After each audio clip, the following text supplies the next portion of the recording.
What's going on there? Where's the video?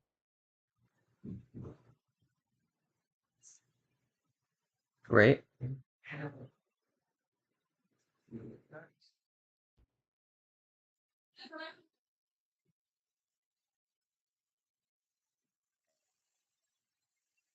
He did it. I will be right.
Oh, oh, we're live.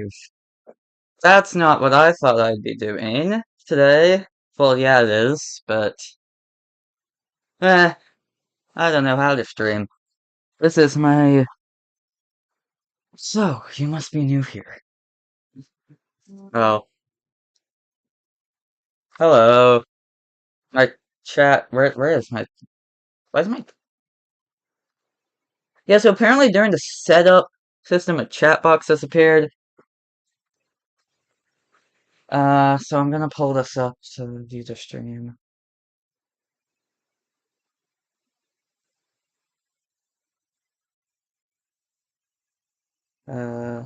Check this.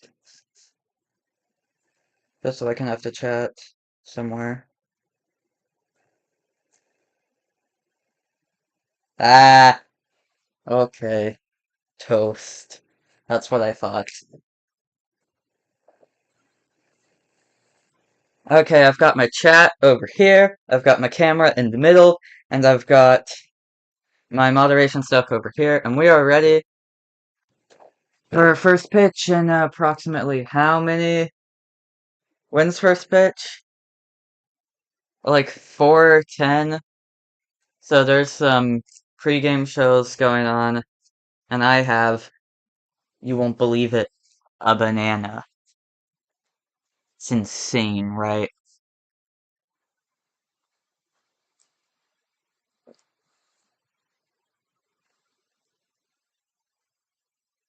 Mets fan, someone asking about a Mets fan.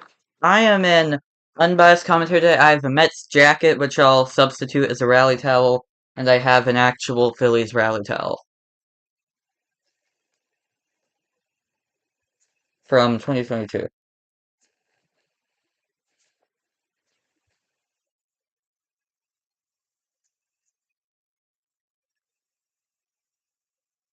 I see this banana ball talk in the chat. I'll be right back.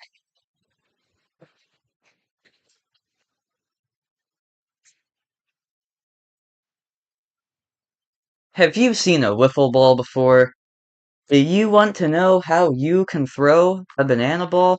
It's quite simple. You grip the ball like this, like you would grip your slider. It looks a little weird. I can't. Looks a little weird because it is it inverted. I can't tell.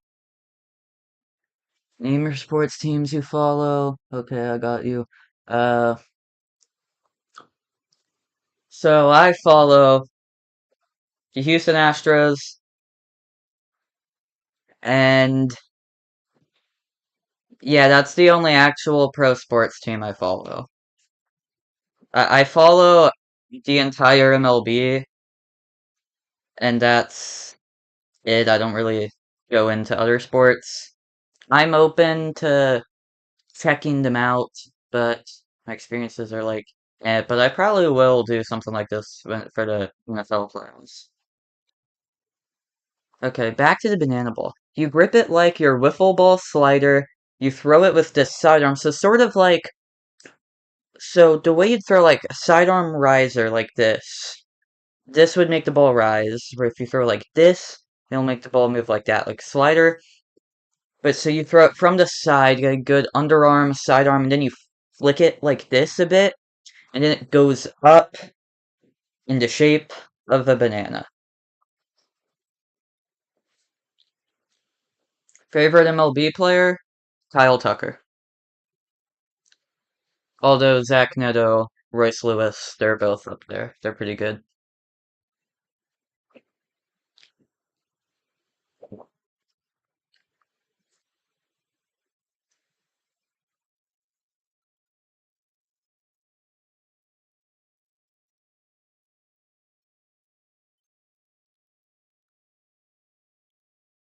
You give me a second here.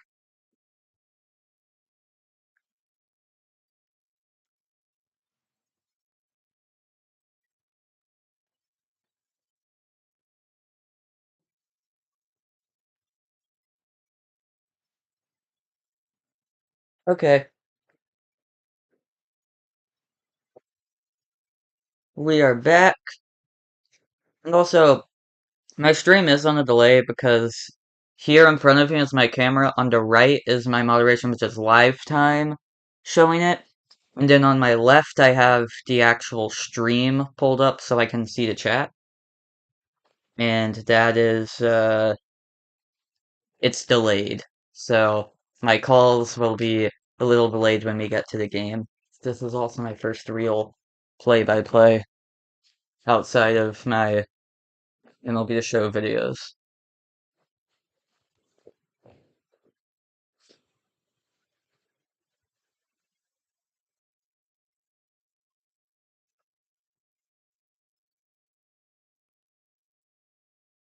Let me check the Cleveland Detroit. How's that series going?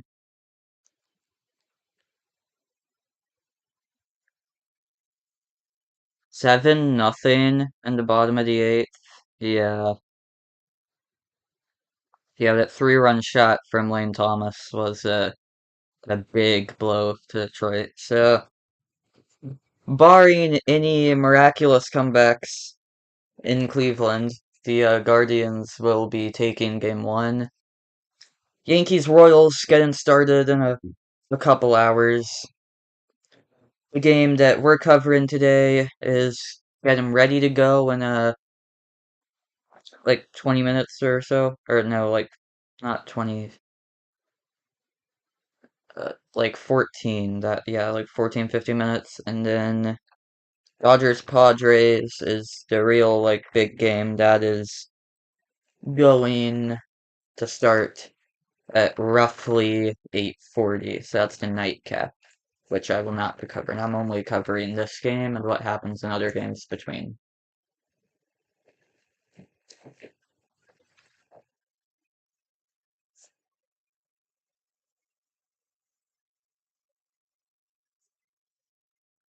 Okay, let's see what other questions we got. How would I fix the Mariners next season? You can't handle that emotionally. Um, how would I fix them? I w- the main issue is that they have they have power hitters. They built their team on power and play in a place where the ball doesn't fly. It's the no-fly zone, Julio Rodriguez, but the ball actually just doesn't fly anyway. So like these wall scraper homers in Seattle would be a bit further out in other places. Why am I not looking at the camera? Whatever. So how they fix Mariners? They have the pitching. They have Castillo, Kirby, Wu, Gilbert. Incredible pitchers. In the bullpen, they have Munoz. They have Matt Brash. They have guys. Do they still have Matt Brash? I think they do. The lineup is good. Victor Robles was a great addition. He hit really well to end the year. Julio was on fire to end the year. Who else they have? Garver was not great of an addition. Not a great addition after his great year in Texas. Well, everything's big in Texas, so struggled a bit in Seattle with that the tougher place to hit, and he struggled to hit, which is more or less what I was expecting. Polanco was like, I guess a rough start to the season. I think he finished about. He was like, eh. JP Crawford definitely wasn't as good as he has been. And then they got Luke Rayleigh, who was quite good for them this year. They traded for Randy. He's gonna be solid. He'll be able to hit homers there. He can still hit for power there, I think. Um, Cal Raleigh, he's really good. Third base. Considering I can't name their third baseman, I would probably get them a third baseman. Maybe they just sign Breggy and steal my guy. Uh, Seattle worked for Griffey. Now this is where I'll say everywhere worked for Griffey. Either that or I don't know. Like, is there a place where Griffey hit significantly worse than anywhere else? Because he was fine in Seattle. Then he went to Cincinnati. He was injured quite a bit throughout all of his career, but he still ended with 630 home runs, different than Mike Trout, who's been injured quite a bit in the recent years. And he's only a career like 360 something home runs, so that's the difference between those two. Seattle had Suarez. Well, Arizona had Suarez and this year in 24. And Eugenio was like Cincinnati was a hitter's park, so Eugenio being significantly worse in Seattle than he was in Cincinnati was just an expectation. Also, he was in Cincinnati at the peak of the juiced ball 2018 to 2020 was his like big Cincinnati years. 2021, I'm not sure what happened, but 2022 he was in Seattle. 23 he was in Seattle. But then 24 he was in Arizona for like I think he was there for the whole year. Seattle had Josh Rojas. Was he actually their everyday starter at third? I'm not I'm not sure. It might have.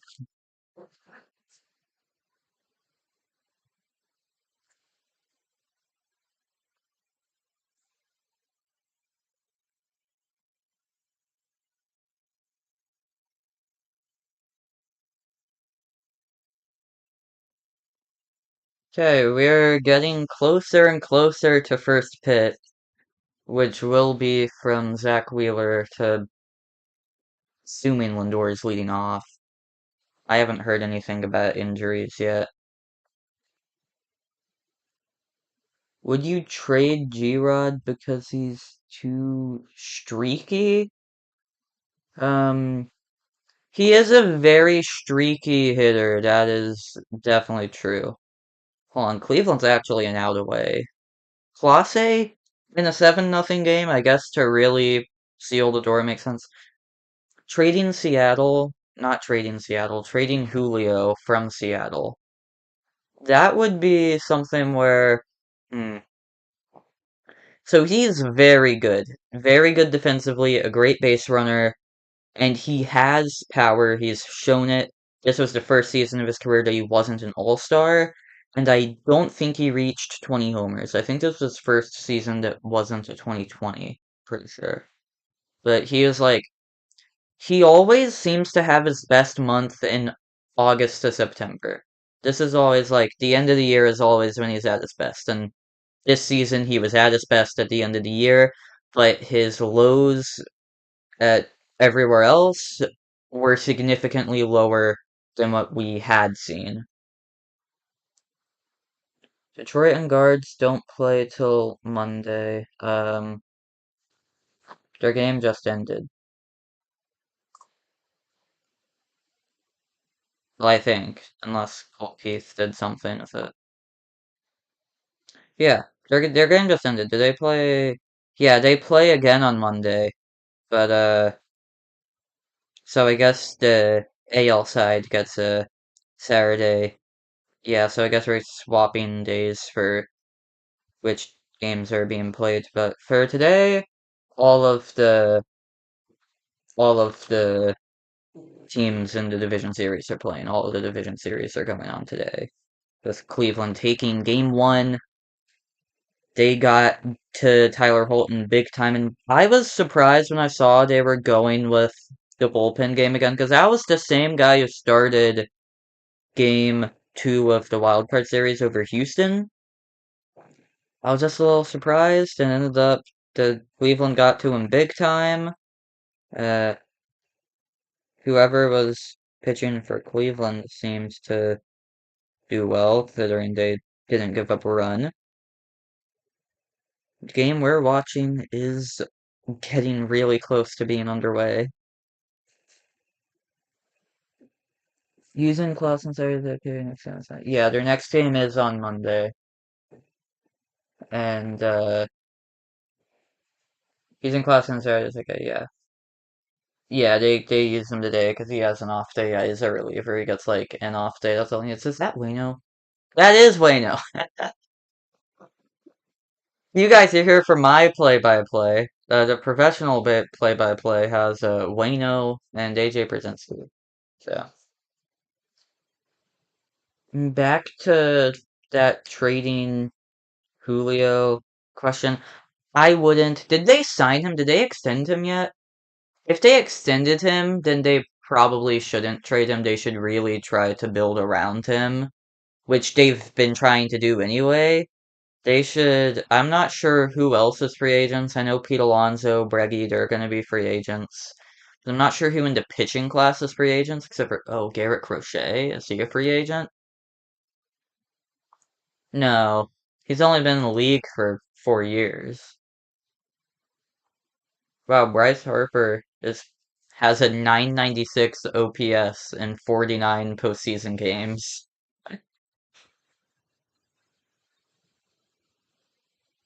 Zach Wheeler in his 10 career starts has been the best in the active league. Minimum 10 starts. Of course, like Kershaw's had a lot more starts than that. Verlander a lot more starts than that. Verlander's had his struggles in the World Series. Kershaw's had his struggles in every series. And we're just waiting for them to get down to the field ready for action.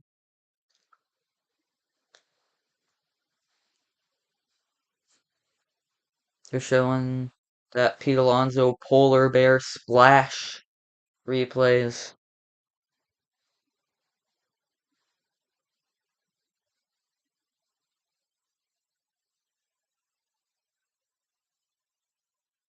OMG is right. I have my Mets jacket that's substituting as a rally towel today. And of course, the Phillies rally towel I showed you guys earlier. Wait, what?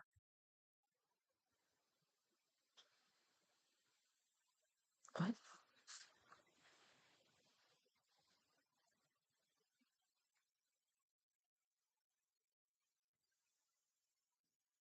Huh?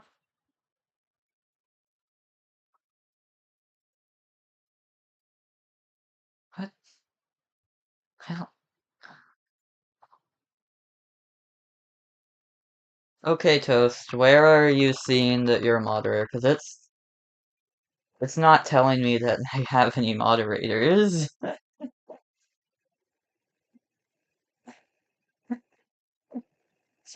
I don't think you're a moderator. I don't think I have a moderator. Hmm. Get him ready. Red October versus the Magic Mets. Getting closer and closer. From the concrete jungle to the birthplace of liberty. Wait. Liberty or freedom? Is it the birthplace of liberty or the birthplace of freedom?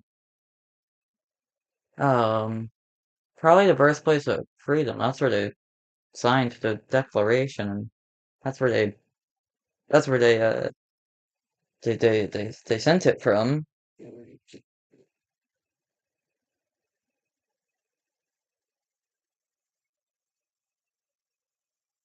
Hmm. We are getting ready very close now, I believe. After just a few more minutes, and it'll be game time. In Philadelphia,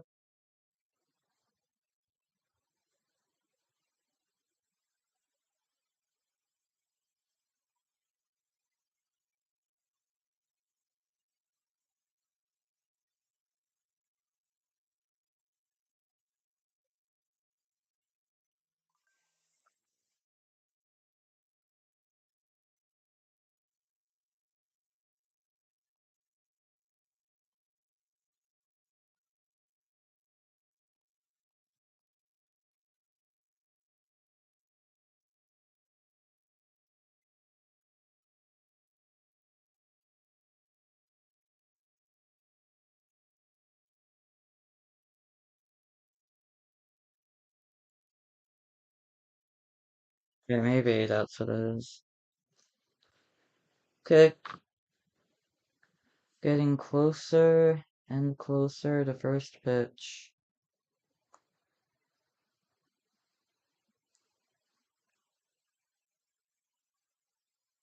Should be in just a minute.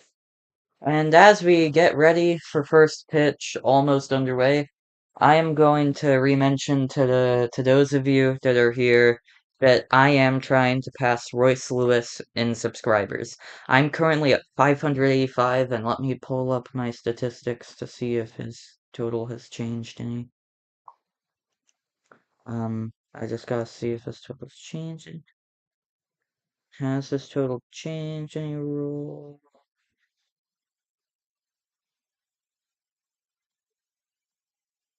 Type channel. He has 626, so his channel has grown since I started my my little push to pass him. So we're at 585. Royce Lewis is at 626, which means we're a good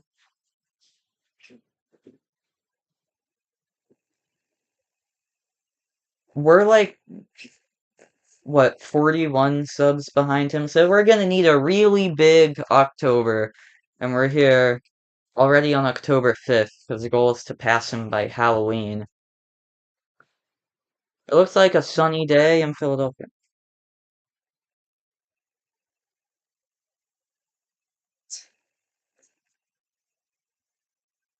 That's good, man.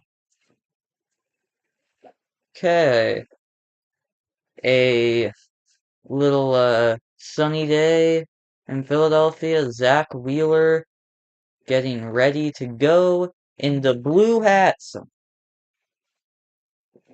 They're in the blue hats. Back in 2022, they were wearing those blue hats in the playoffs. And in a lot of the big games, you would see the blue hats right at the center. However, I don't know if they wore them last year. Zach Wheeler has himself a 6-pitch mix, and the Mets lineup is going Lindor, Vientos, Nimmo, Alonso, Iglesias, Winker, Marte, Taylor, Alvarez. So against the right, they've got Vientos up in the 2-hole, which is it a different lineup from?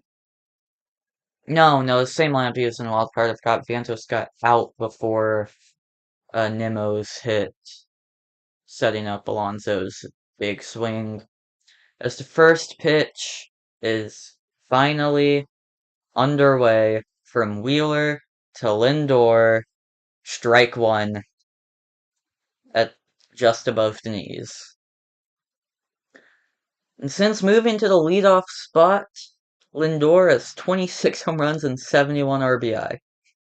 But that is strike two on a big swing and miss. Lindor had a solid wild card series. made the play that ended it, got on base to start that game-winning rally, fouls off that fastball from Zach Wheeler here in Game 1 of the National League Division Series.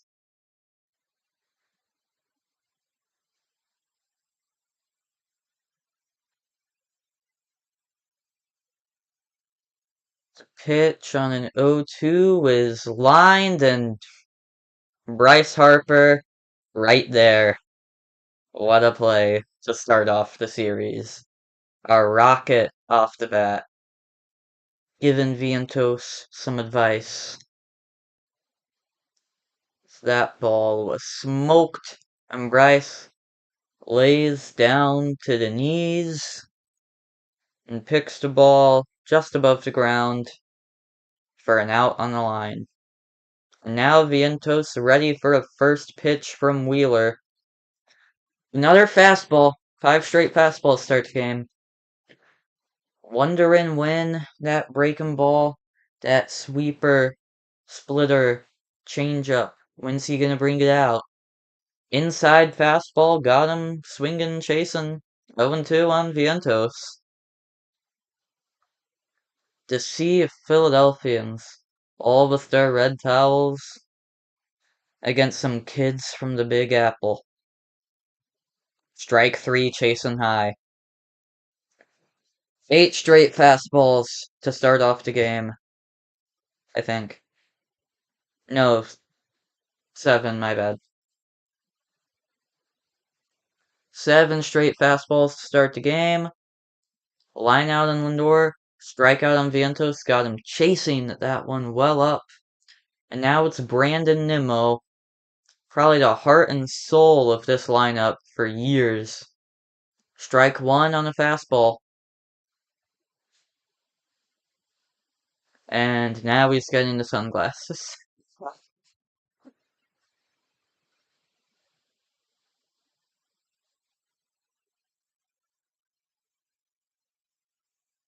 Crowd's probably going crazy. I don't know, I'm not there. There's the ump cam for the 0-1 pitch. Strike 2 on what I'm assuming was another fastball.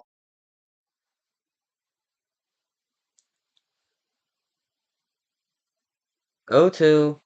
Nimmo Wheeler fouled away. Another fastball, that one at 99. So he is throwing the ball pretty hard. But is he gonna change what he's throwing? I don't know. I'm not sure. On the way, there's the sweeper, slider, whatever it is. Strike 3 on Nimmo.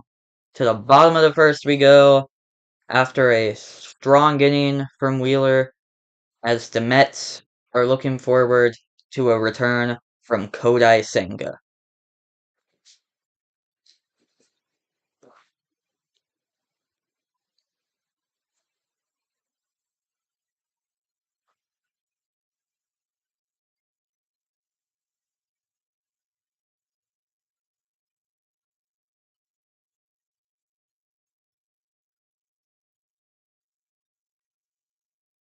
Hmm.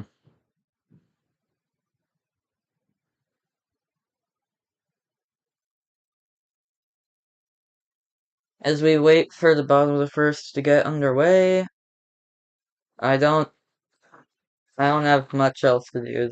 Uh, oh,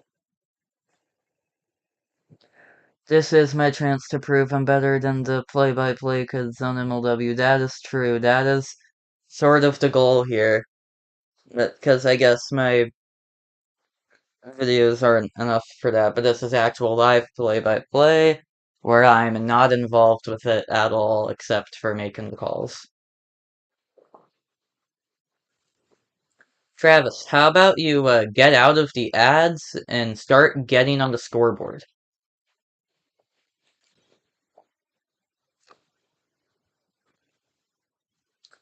So that was a little message to Travis Kelsey of the Swifty Nation Chiefs, because they're there's no way they can align themselves with Kansas City anymore.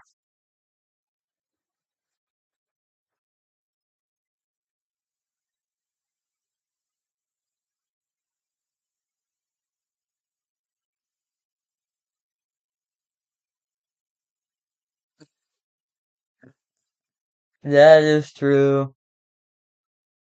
That is true. Arch does have him.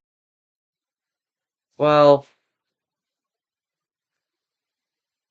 whatever.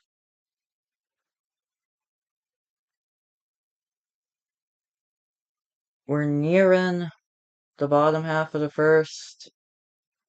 Wondering what is the Phillies lineup? I'm not sure yet. I'm assuming it's Schwarber Turner. It might be Turner Schwarber.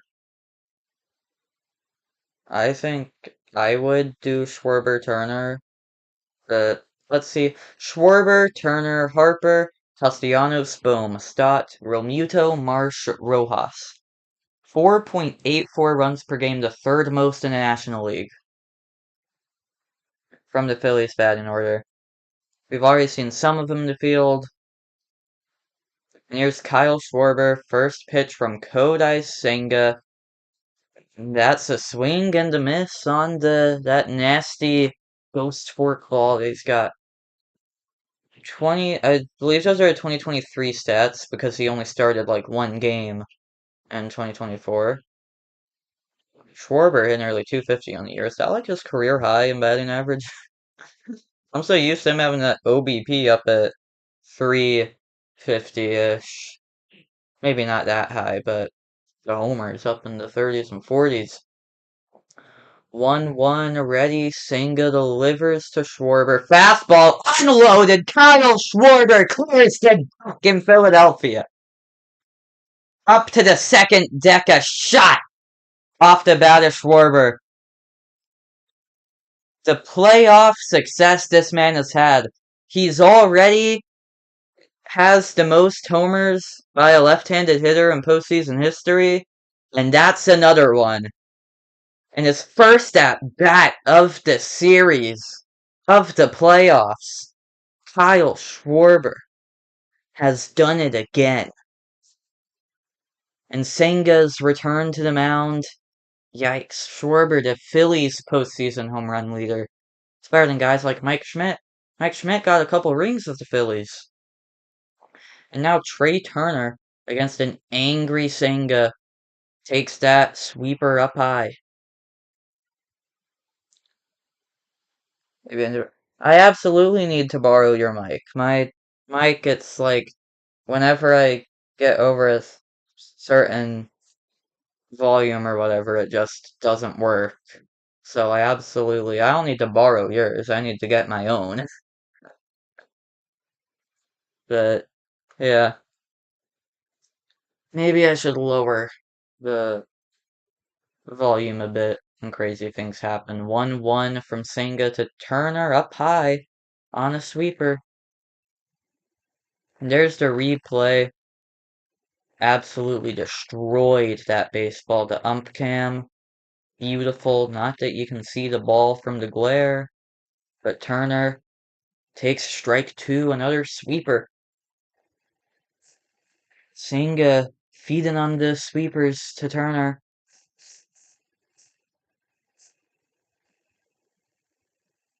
And the 2-2 on their way.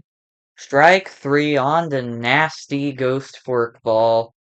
That's the first out of the game for Senga. Coming via the strikeout.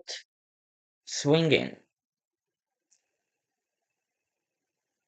And there's another replay. Little fan reaction from the shot. Should probably wave the towel. Give the Phillies fans some respect. Fourth all-time in playoff homers, which I believe is the most by any player, like, not eliminated from the postseason yet. Of course, Altuve is 27 second in playoff history, behind Manny Ramirez, who had, like, 29, and then Altuve couldn't homer in the wild card. Not that I expected him to, because the Tigers' pitching is tough. Of course, Cleveland completely bullied it, but that was after they beat up on the Astros offense. Now Bryce Harper in a 2-0 count inside on a sweeper. 3-0. Is Bryce gonna swing? Is Senga gonna throw a strike? Or will it be ball four to set up the middle part of the lineup? We'll have to wait and see.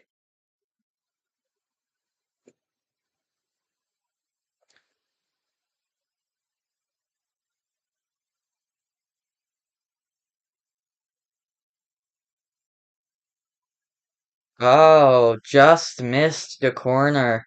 Down low, just beneath the knees, according to the umpire. And a walk, ball four to Harper. Like the Mets might have something going on in the bullpen. We'll see what they do. It is, it is still early here. Definitely still early. Strike there in the first. What is? Just calm down. Okay. Whatever.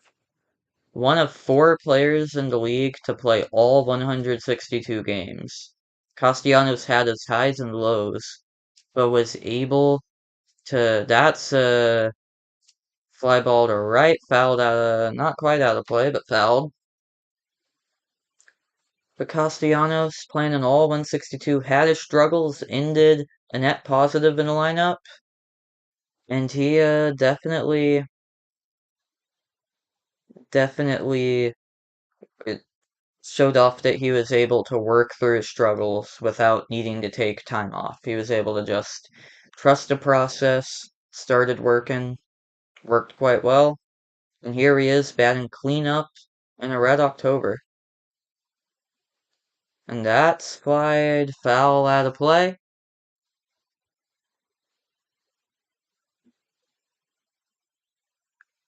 Senga up at 15 pitches through the first couple batters here.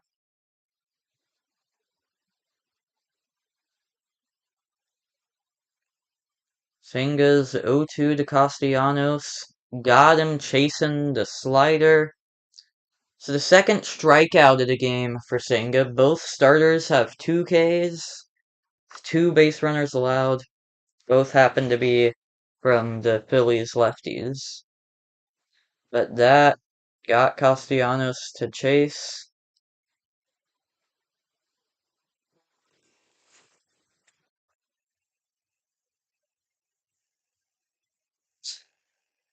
I can't I can't react to your clips live. Alec Boehm ended up second in the National League in doubles with four. Who had more doubles? I know Jaron Duran had more, but who went to NL? Did Corbin Carroll didn't have that many doubles. He hit like a lot of homers down the stretch. Popped up, Iglesias makes the play, and not bottom, top of the second we go. Phillies up one off the bat of Kyle Schwarber. Red October is underway.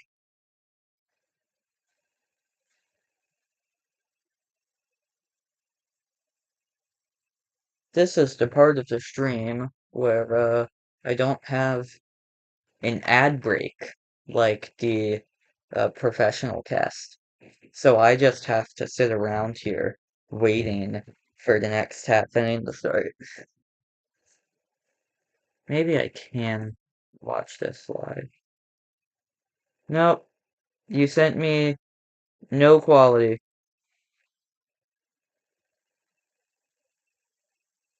I have no quality.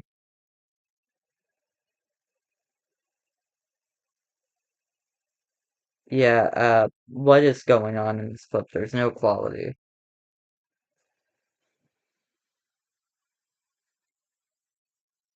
That is, that might have something to do with it, but it's still like, in general, anything when messaging is going to compress it. It's just going to get compressed and not work. Hmm.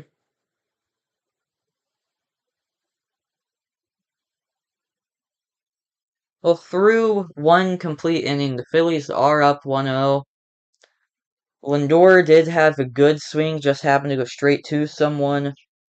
Warber made sure to get underneath his and unloaded it up to the second deck.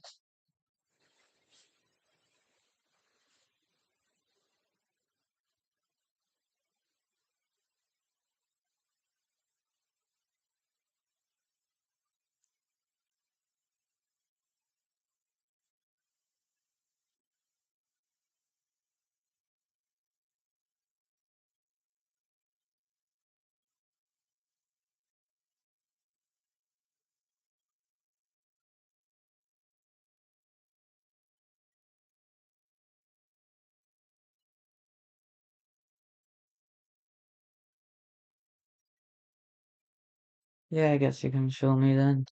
Hmm.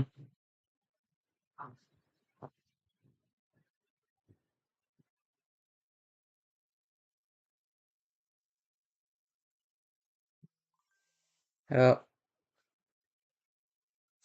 uh, hold on a second.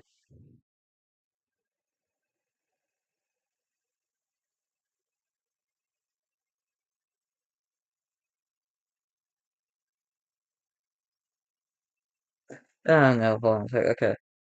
Yeah, no, definitely.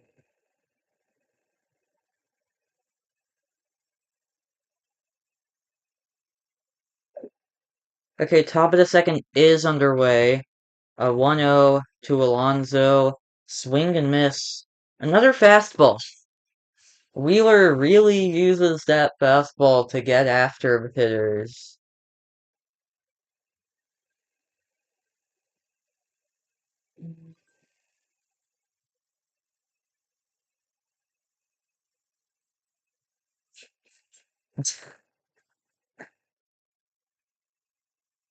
Following what Toast is talking about in the chat. MLBV is what he's talking about, which does not mean baseball, because that's MLB. Anyways, a 2-1 to Alonso. Strike two. Wheeler is going at these Mets, and they have nothing for the fastball just yet. Fifth in the National League in homers with 34, trailing Otani, Schwarber. Only two of the best left-handed power hitters we've seen in a while. Outside, full count to Alonso. Is it going to be another fastball? I'm guessing this is a sweeper.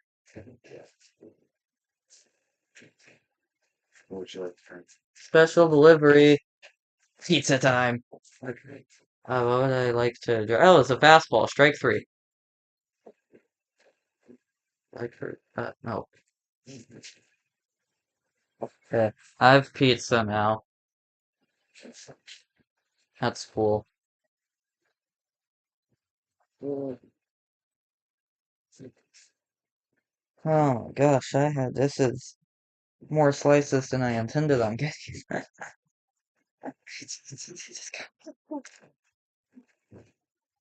This one wasn't even cut. Oh dear. I just have pizza. You guys can't even see the box because the way I cropped the thing. Well, Jose Iglesias hitting 143 in the playoffs, ended the season with a 22-game hit streak. Now is a fastball over the plate. That one is the sinking variety.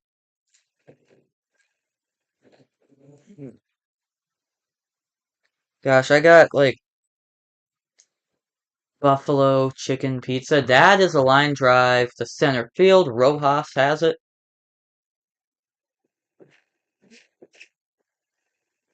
Want to use something other than my Phillies rally call. I don't have to press anything, so we're chilling. This is all everything is completely falling apart. Winker acquired by the Mets on July 28th. Fouled away. Public enemy number one by basically the entire league except for the West. They tend to dislike the Astros.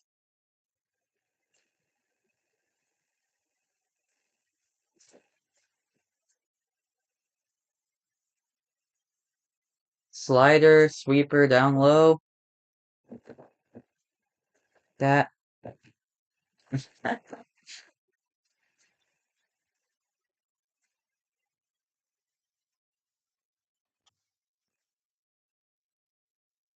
Up high on the cutter. So after someone finally put another ball in play, he's throwing just about everything. Maybe it's the lefties. Maybe he throws our stuff to. Well, no, because Nimmo was mainly a fastball AB. Strike two.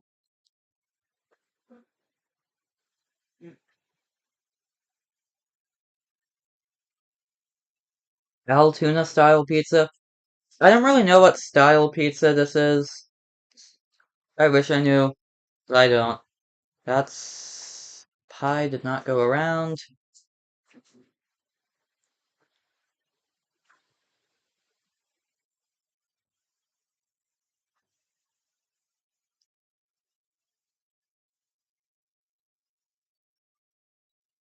Do you guys think it went from the replay? I couldn't I couldn't tell. My hair was covering my eyes.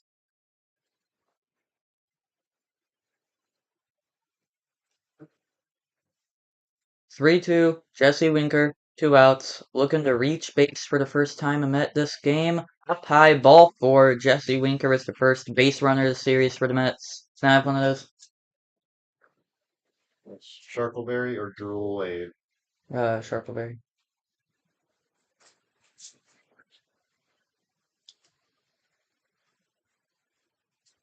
Ugh.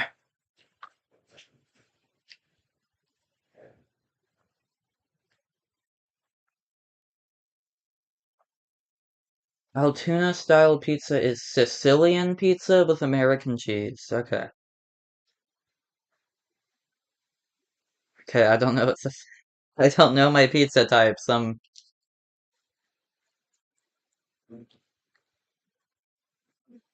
not the most cultured of my peers, apparently. That's line foul.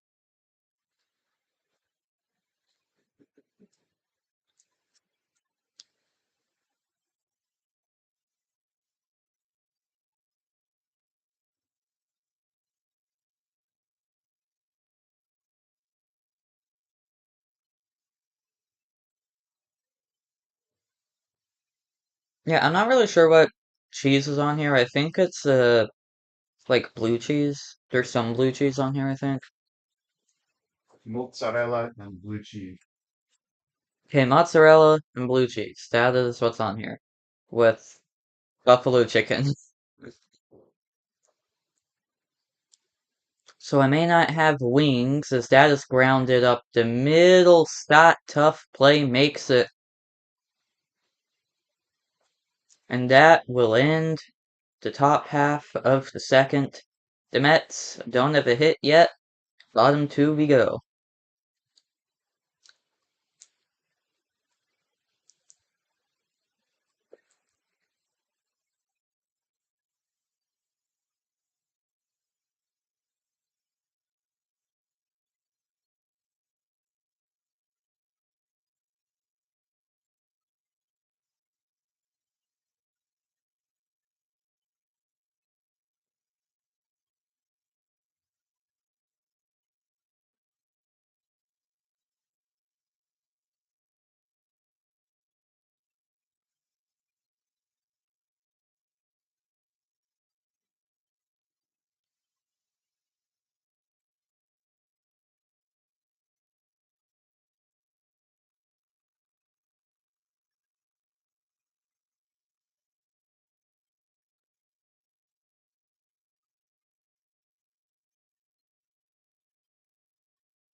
Okay, sorry, I am finished with that slice. I'll probably wait a bit before I start the next one, but this is the other drink I got. My hands are so greasy. This is like the craziest I've had this pizza cooked. Okay, can't I can't easily move without making a mess of the entire setup.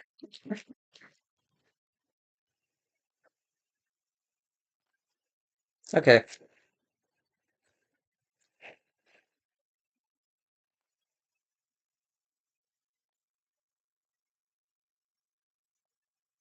also set that next to there.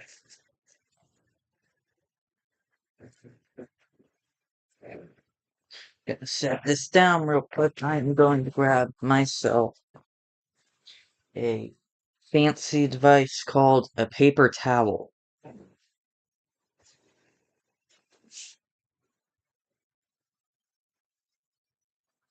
Well, actually, I'm grabbing a whole roll of them. Strike one to Bryson Stott, starting the bottom half of the second. Grade your pizza. Oh, this pizza? So,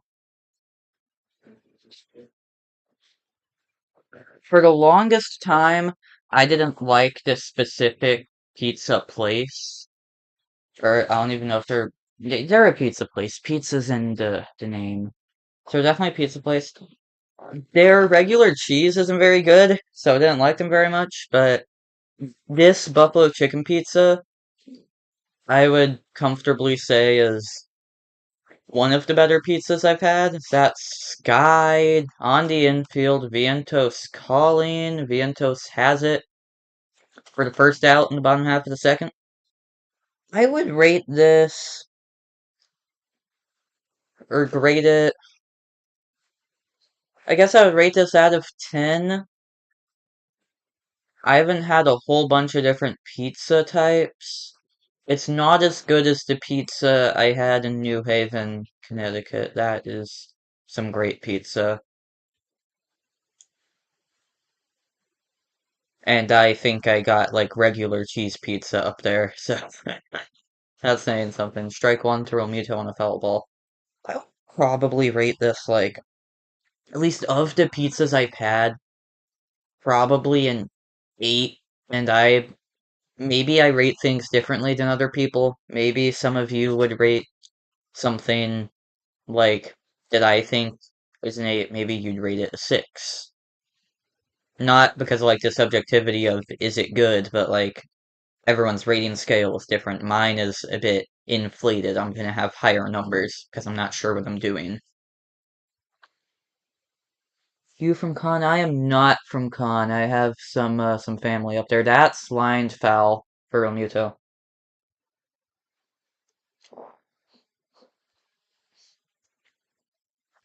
I am not from Connecticut.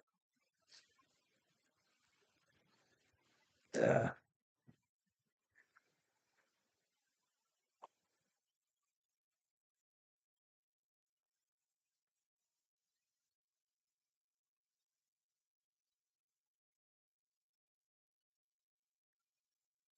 Hi, sweeper 2-2. Is that Reed Garrett getting warmed up? Is that Reed Garrett? It is. Starting the throw in the pen. Seeing up to 25 pitches. It's one out in the second. 2 Muto on its way. Strike 3 on the forkball.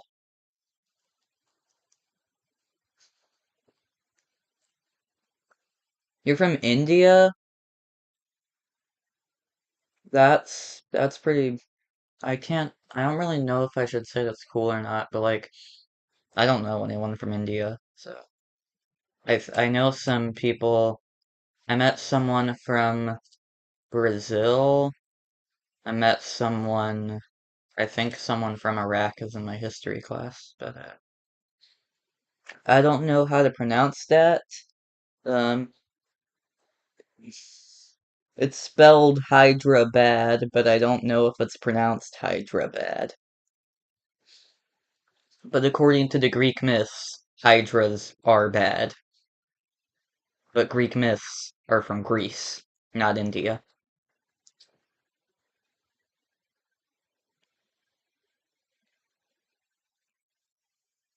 But yeah, actually, me having, that's a low strike call on March 1 and 2. Me having, viewers from India doesn't really surprise me, because back when I started this channel, my, top, geographic location from viewers would be, like, a lot of places in Asia, like India, Japan. And that was when, like, before I really was, like, a pure MLB creator. Not that I'm a pure MLB creator, like, because I make MLB videos more than anything else, but, like, I still play and make other things. That's a fly ball to left field. Nimmo is there. Is that Nimmo? That's Nimmo. He's there.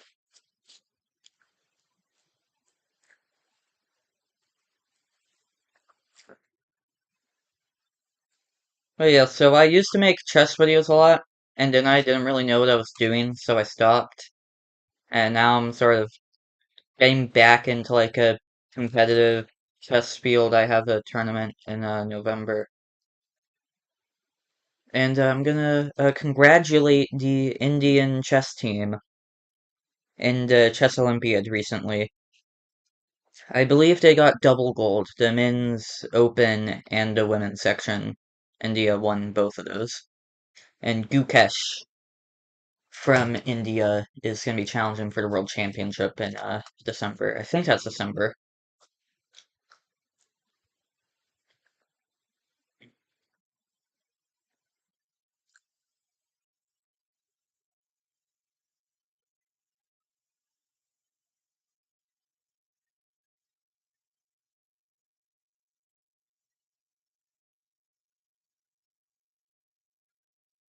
A solid second inning from Senga has kept this game at just 1 run for the Mets, which they can get that back. They're going to have, I believe, 8, 9, and 1. So Tyrone Taylor, Francisco Alvarez, and Francisco Lindor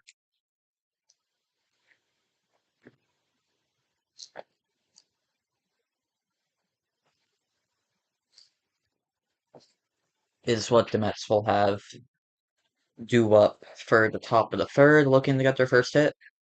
Lindor got robbed a run of one.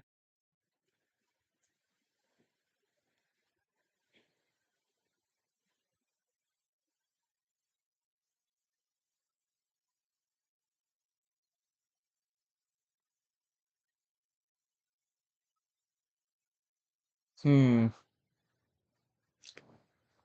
My thoughts on regional sports networks like Valley Sports collapsing. I haven't heard much about Valley Sports because the only, mainly the only broadcasts I watch are like playoff games, and then the Astros broadcasts are on a Space City home network, which I view from the MLB TV. So I don't know much about Valley Sports and like regional sports networks collapsing. But leaving teams scrambling for a new partner, that's obviously not great. It's like if an agent leaves like an athlete, then that player is looking for a new agent to help them with contracts from their teams. And also with like sponsors. If someone like nopes out of a if a sponsor nopes out of a deal like quickly without much time between us, that's a strike one to start off the top of the third. It wouldn't be great for the person who needs that sponsor to support whatever they're doing, whether it be an event or something. It would be bad. 1-1 on Tyrone Taylor at 22 doubles in the regular season, 7 homers, 700 OPS. So he was okay.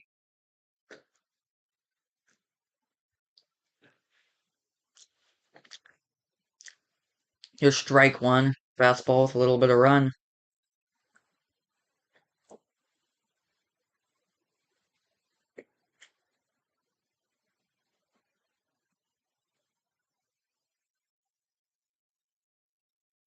Nasty splitter for the first out here in the third.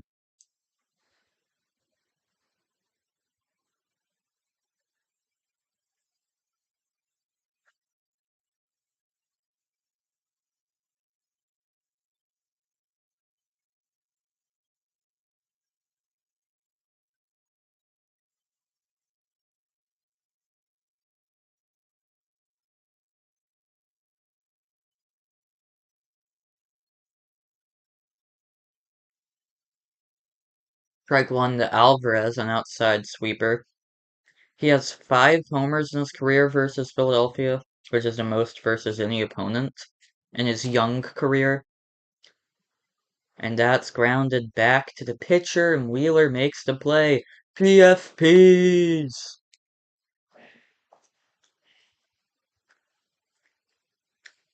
If you're hearing any noises that sound like they're coming from up there, there is a bit of a party going on upstairs.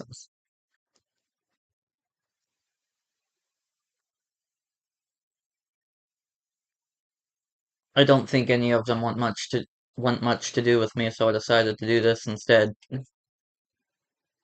And Lindor is up with 2 outs. Fastball up high.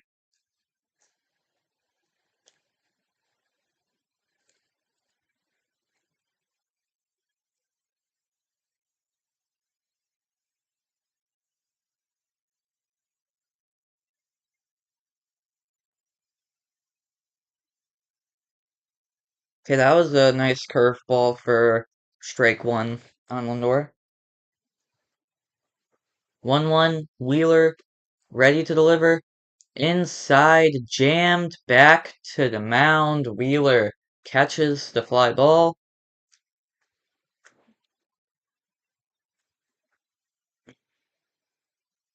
It looks like David Peterson might be getting ready to come into the game. David Peterson closed out the Mets win on whatever day it was that they won, I guess Thursday. And he also started game one of that series, I think. So he is absolutely their like going in whenever guy. And back in before the Universal DH, 2021 was that in between year between 2020 where they introduced it. And then 2022 where they like made it official.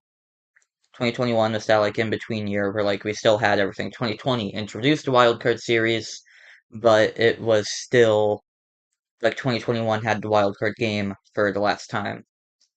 And it also had pitchers game for the last time. I was at a Mets Nats game. David Peterson was pitching, and he actually hit a double for his first career hit. So that is the only first career hit I've seen, and it's from a pitcher.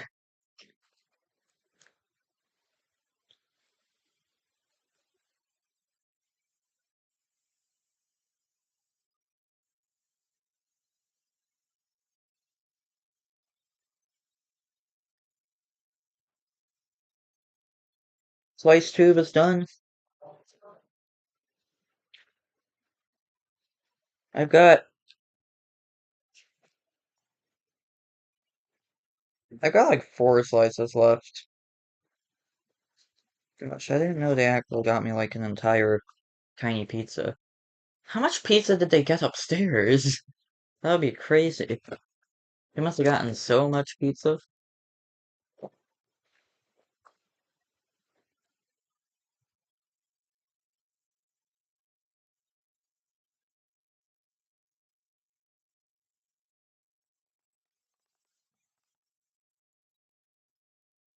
I do have water too.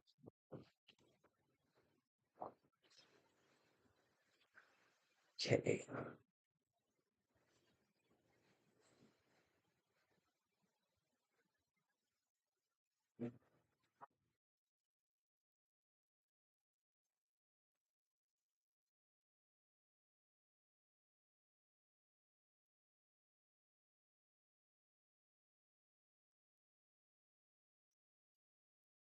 David Peterson is in the game.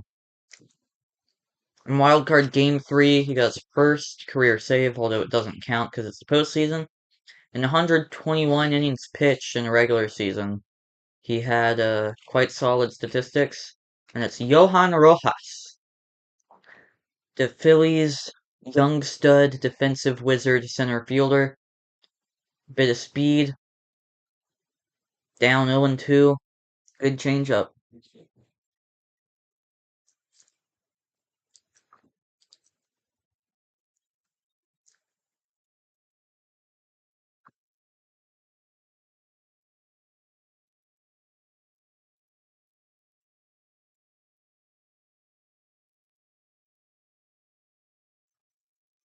Peterson ready to go.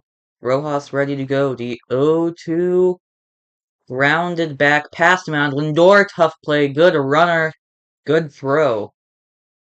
Lindor doing his thing, making all the plays.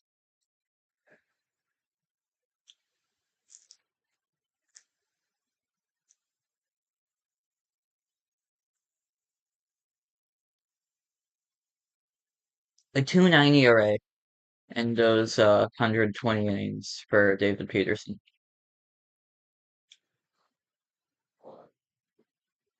Schwarber is up for his second at bat, facing a new pitcher. Of course, Senga had a bit of a tight leash. One, it's the playoffs against the. Oh, Schwarber. Shallow fly, it's going to fall. So Schwarber gets another base hit.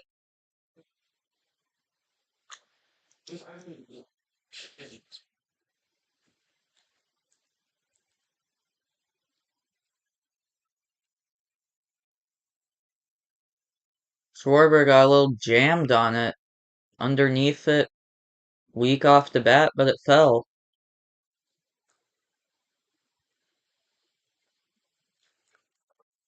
Trey Turner takes a strike down low. A little under the knee. Blue doesn't care. Turner had an 800 OPS on the season, so that was pretty good at 20 homers. Former world champion with Nationals in 2019. That was the first World Series I watched, was 2019.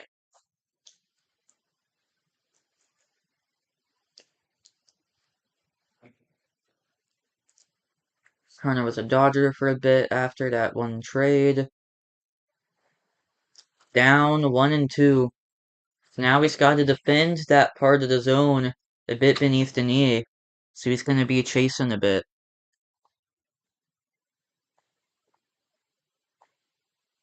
Peterson better make sure to keep throwing some stuff down there because there's not much you can do with a pit beneath your knees like that.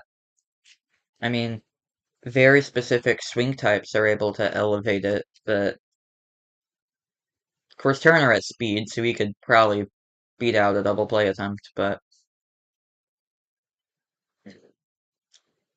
and we'll see right here, 6 for Iglesias to first, and he's safe. Like I said, Trey Turner, he can beat out the double play attempt.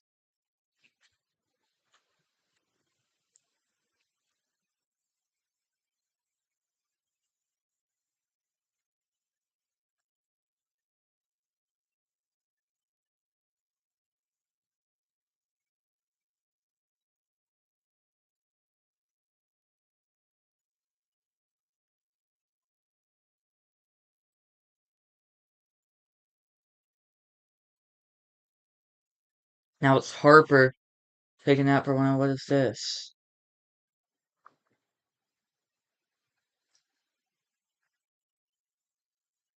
Chestnut. Who's this Hans? Better not be Hans Niemann. Don't be Hans Niemann. It's not Hans Niemann. Outside, 2-0.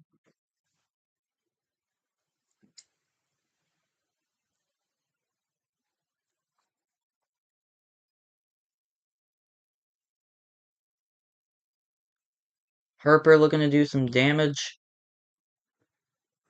but is also waiting for the right pitch. That changeup was definitely one to hit, and you just let it go. 2-1.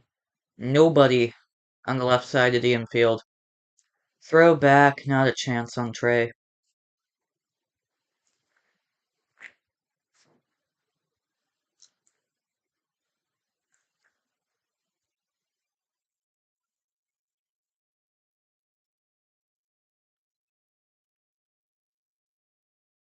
'19 for 23 on stolen base attempts for Trey Turner. That might be his worst season on the base paths of his career. Are they going to take a look at this? Oh, they actually got him, I think. That is a that is crazy. Did they actually pick off Trey Turner? I think they did. It's really close. I can't tell if he was on the back yet.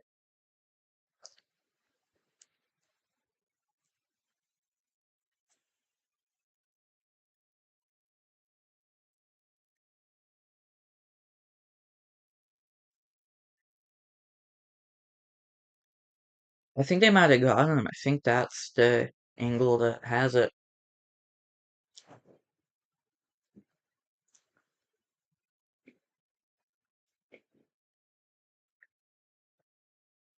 I think they got him just before that sliding mitt got back.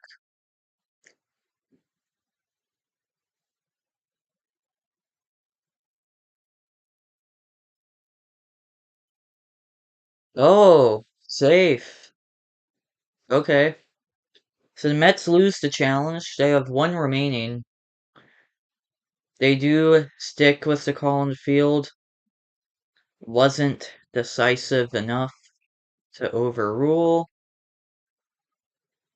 Although that looks pretty clear. I don't know how they missed that. I guess the other angles told a different story. But New York has more angles than what I was just shown.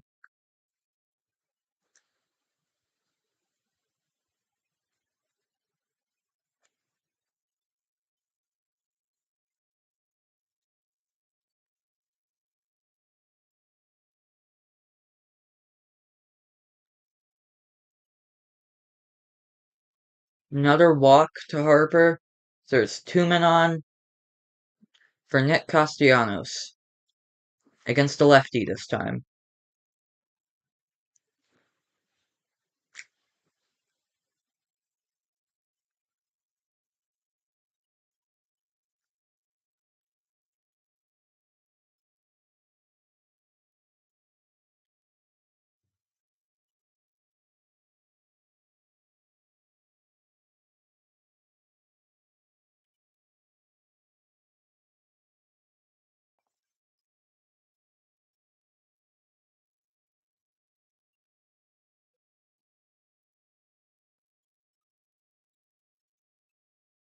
That is a high fly ball to right field.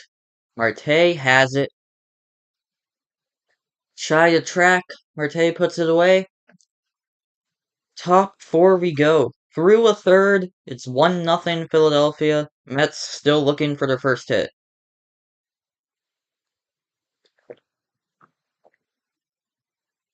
And I am planning on getting an actual stream overlay soon. I sort of just had the idea for this stream, like, late last night, early morning, you could argue.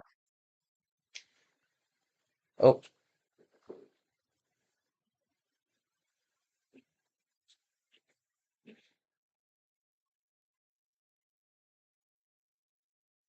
get some rest?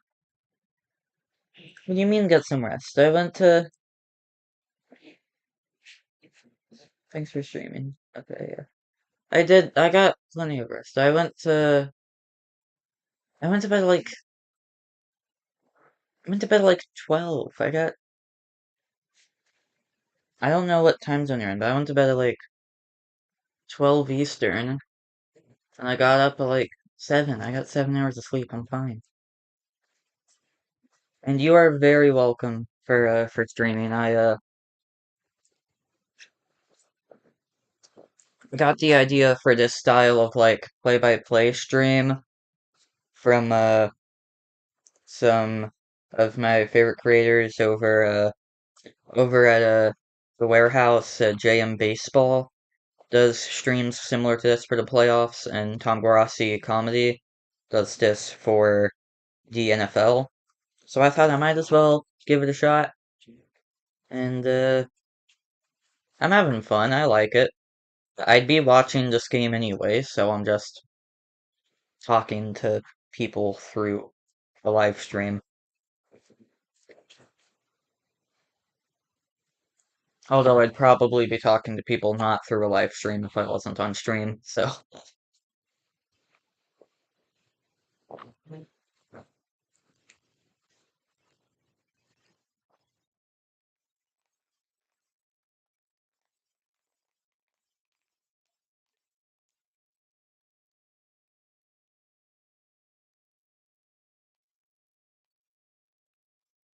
Okay, that thing is empty.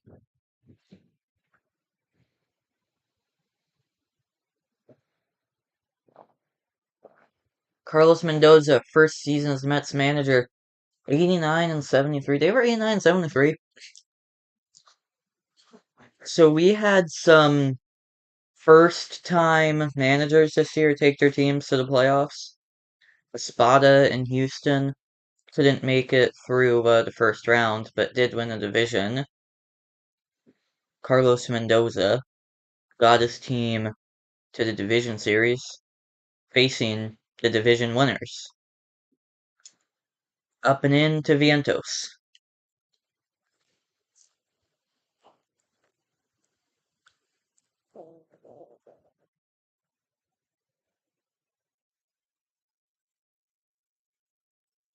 That's a base hit to left field off the bat of Vientos. Got another inside fastball. Was able to hit that one over the infield. So that's the first hit of the game for the Mets, and it belongs to Mark Vientos.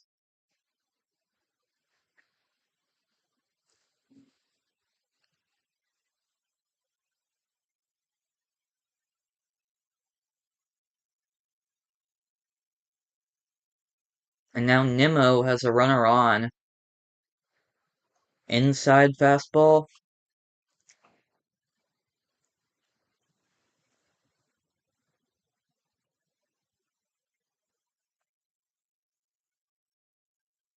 Yeah, so Wheeler has thrown his fastball over 50% of the time today. Out of the 43 pitches he's thrown, mainly fastballs. Mainly four-seamers. He's been throwing that sinker, the cutter, splitter. Those are all fastball variants he's been throwing today. That four-seam more than any of the others. It's 1-1 on Nimmo looking to not hit into a double play. That is 1-2.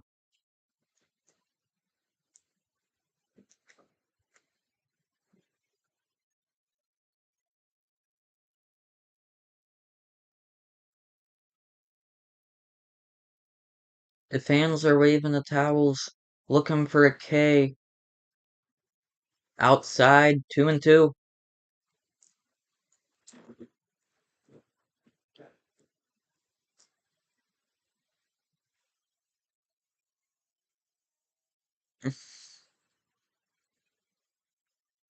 They're so loud upstairs. I don't think my mic can pick it up, but full count on him. What did you miss? You missed the first Mets hit of the game.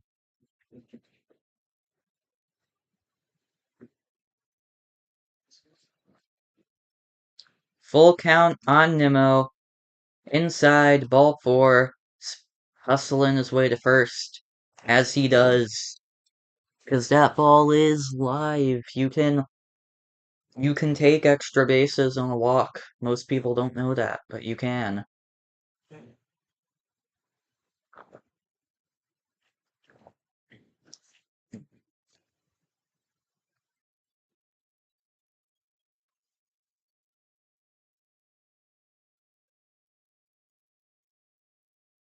Alonso has two men on, no one out, 1-0.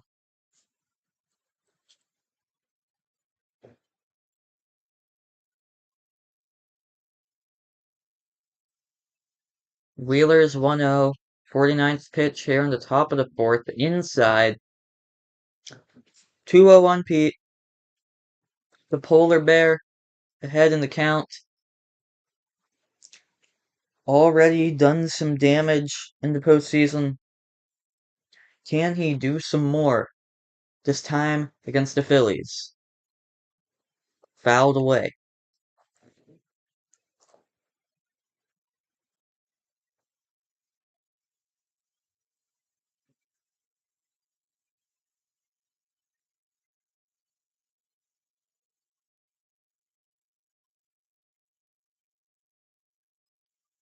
2-1.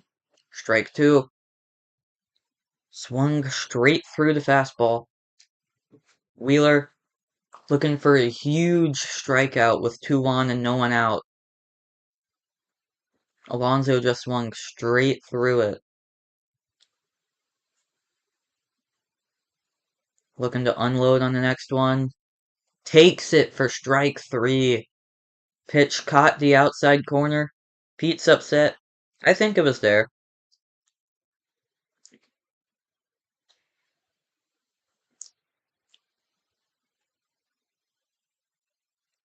Yeah, that looked there. From the cam, it looked there. From that angle, looked there. Iglesias, inside. 1-0.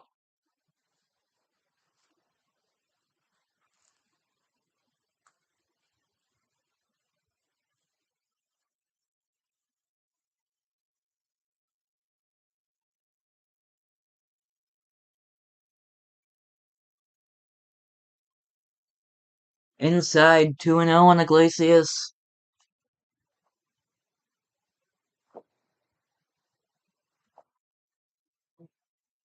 He hit .375 with runners in scoring position during the regular season. Here in the postseason, looking to make his mark on the world. Inside, that pitch brushed him back, and he called it a strike.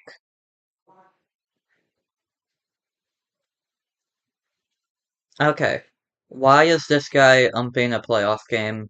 He shouldn't be here. That got Iglesias leaning outside on the off speed. 2-2. Wheeler was given a big break on that 2-0 pitch. Now it's 2-2. Iglesias. That is lined straight to second. 4-6-3 double play. The Phillies get through the jam. No one scores. 1-0 Philadelphia through 3.5.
I'm actually really glad my mic isn't picking up the audio coming from the party upstairs because they are loud. They're like screaming up there.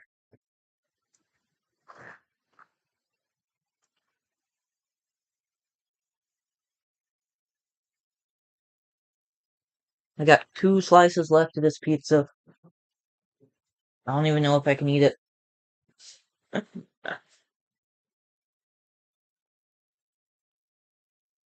I might hold on to it for a bit. Eat this right now.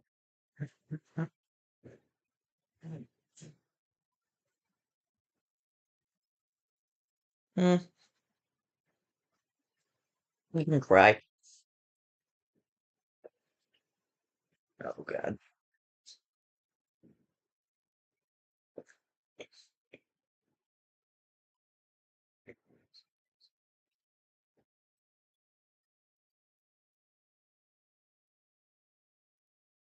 Waiting for the bottom of the fourth. Still 1-0 Philadelphia. That leadoff Schwarber shot is the difference so far.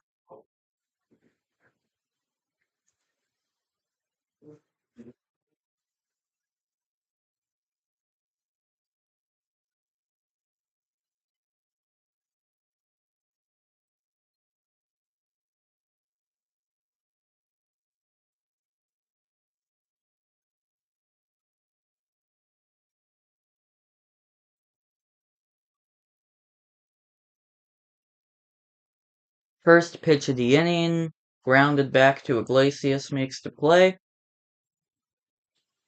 Peterson, quick out of Bohm.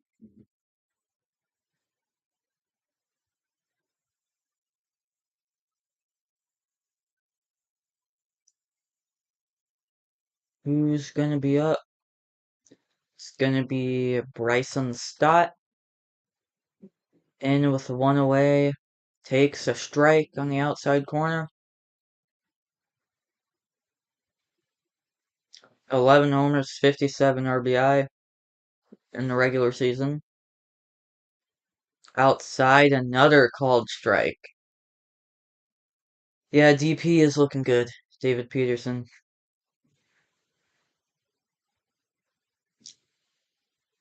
He really has to carry this Mets pitching staff. He only threw 120 innings in the regular season, so I think all those extra innings that some guys threw that they don't have for the playoffs, I think this guy has them. But the offense has to show up. The Mets you can't win in general if you don't score. And the Phillies are eventually gonna score. They scored early. Peterson did throw a good third. He's thrown a solid 20 pitches so far, but the Mets offense needs to show up. They're calling out foul. Guess a hit off of him. Yeah, so the Mets went from Atlanta to Milwaukee, back to Atlanta for the doubleheader, and then back to Milwaukee for the wild card series. And their bullpen is kind of destroyed. That's why Peterson is pitching so much. 10 games in 12 days, including 2 games on the same day.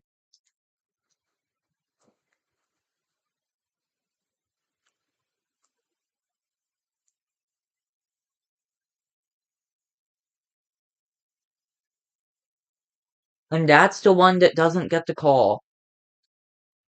That one was well on that corner. Didn't get the call. Cam did make it look a little outside. That one's well outside. Ball 4 to David Peterson.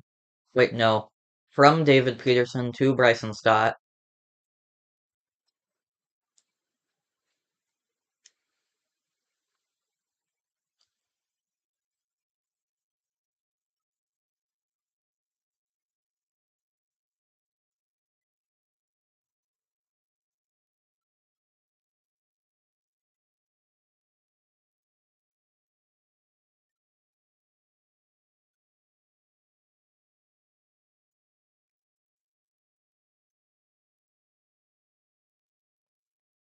Okay, 1-0 on Real Muto on a outside off speed. Peterson, that is grounded 5 straight to first for the sure out. No chance at the double play. Stott would have beat it out at second. Good play from Vientos, awareness from the team to make sure they get that play at first instead of trying to force 2.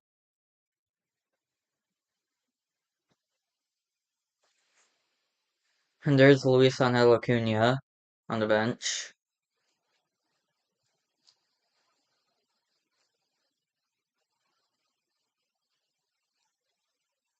That ball is belted right field back. Marte at the wall makes the play. So that one almost got away from Peterson, but just died right as it got to the wall.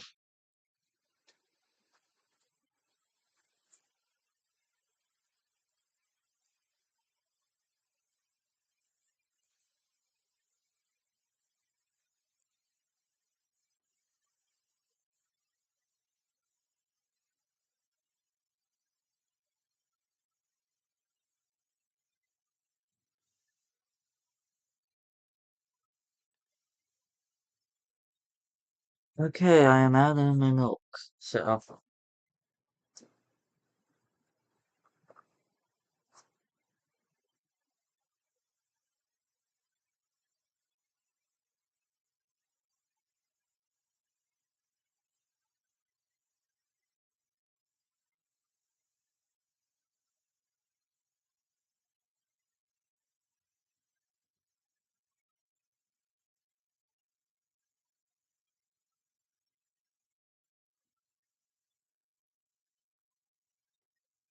Waiting for what inning to come, the top of the fifth.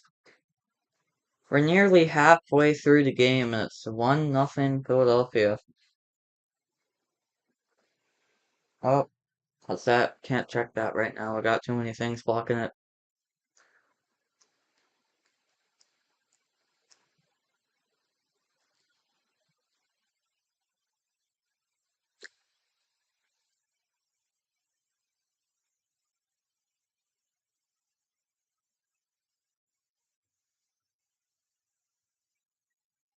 Whatever that was, I'll check it in a moment.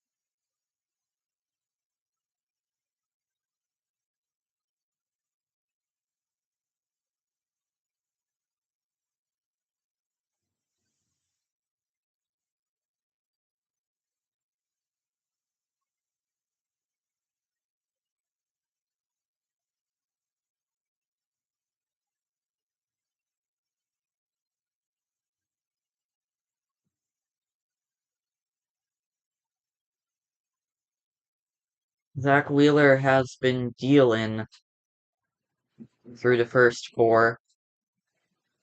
57 pitches, 5 strikeouts, only 3 base runners in 4 innings.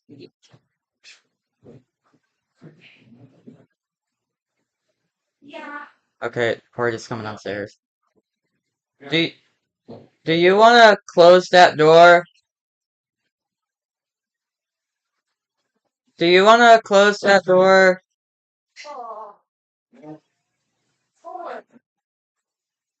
Okay, they're loud. They're loud. Close that door. Can you close that door? Okay, they closed the door. Thank goodness. Wow, for Cy Young candidates, Sale finished 1 strikeout better than Wheeler. That was the difference in the Triple Crown season. 1K. Only one of those guys is in this playoff race. Sale could have been, but he got back spasms and couldn't pitch, so his team couldn't win any games. 1-1 after a hard sweeper.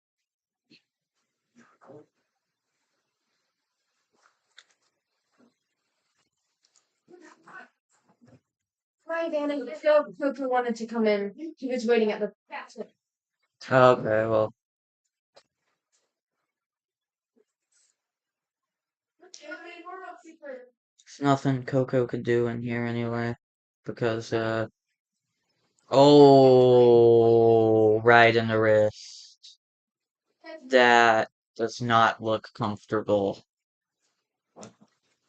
Ah,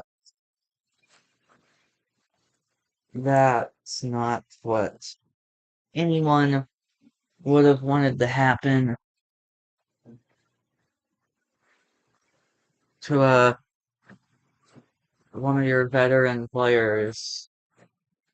Hit him on the forearm, not quite the wrist, but still very uncomfortable. A hard fastball right in on the wrist.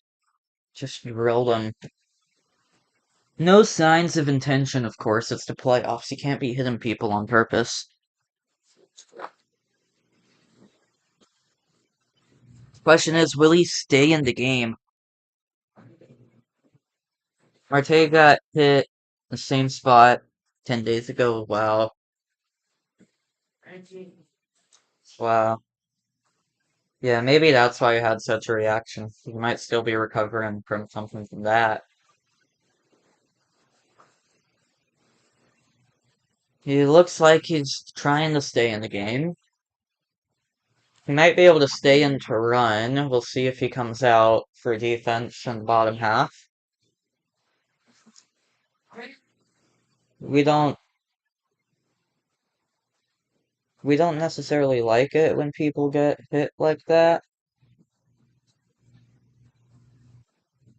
Yeah, at the party. On the other card. Check this out. What's going on here? Nothing for me to actually look at. Okay. That is inside. Inside sweeper. 0-1 on Taylor.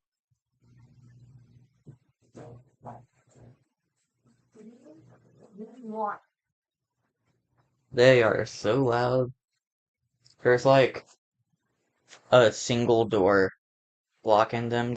He's back in time, so gets hit, slides back in on the pickoff attempt. They are complaining about the rules of ping pong in the other room. Sweeper 0-2. Taylor couldn't stay on it. I don't know if he came off of it or swung out in front or straight through it, but gotta try to find a way to get your team on the scoreboard. Running out of time. The Phillies are getting close to the part of the game where they'll start bringing in the bullpen. They had a good one. The 1-0 game? We'll see. We'll see. Up high on the fastball. 1-2 count. I don't even know, like, how my audio thing here works. But it should be good. Should be good. 1-2. Inside. Splitter for strike 3. Another strikeout for Wheeler. He is dicing up this New York lineup. This lineup from Queens, they're looking like the workers right now. And they're not getting the job done.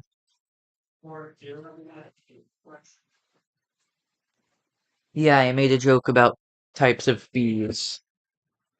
Francisco Alvarez up looking to unload. That wasn't close. Well inside. But he got the call. 0-1. That inside corner to righties is getting so many calls. Outside, that's a swing. Strike 2 on Francisco Alvarez. El Troll looking to have a troll moment right here. Whether it be good or bad, a high or a low. A troll moment indeed. 3, 2, 1. Foul. Kept it fair, it would have been nice.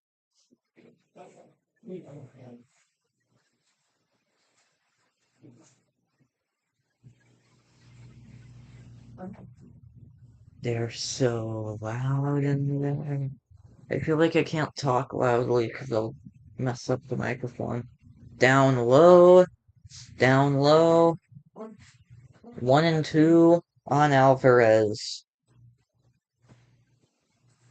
Of course, looking to get his Mets on the board. Keep this rally going, or really get a rally started outside. 2-2.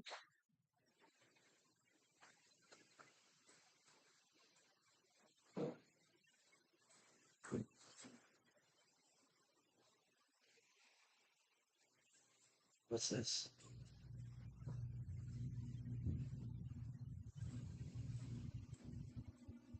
Well, that is a strikeout.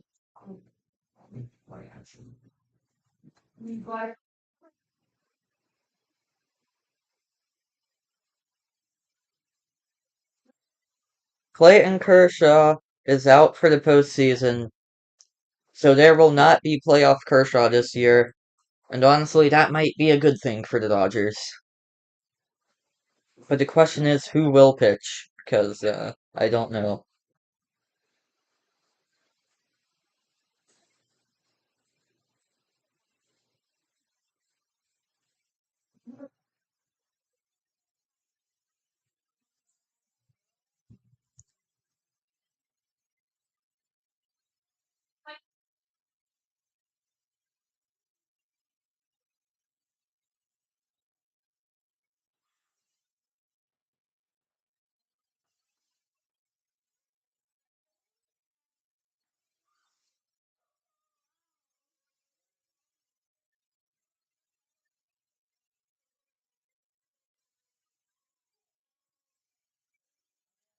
So bottom five we're going. We're halfway through the game.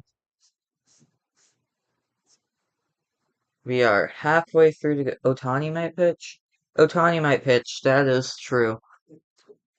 That is going to be a much bigger question now with Kershaw down because the Dodgers already have two entire pitching staffs injured.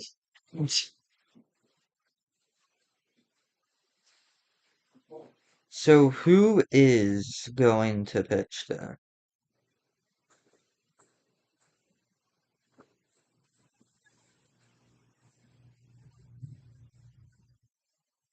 See this article about Tony. Is it talking about pitching?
Are they talking about me or are they talking about my brother in there? I don't know. 0-1 on Rojas. Boers 0-2. What? They're showing some Philadelphia frenzy.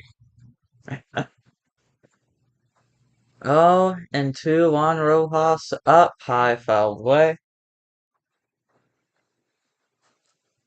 Yeah, Dodgers pitching situation is going to be a question. There's definitely questions there. My laptop I have to chat pulled up on is like actively nearly dead at this point, but I don't really have anything I can do about it for it to charge while I'm reading off of it. I'll see if I can make a cord reach. I'll be right back.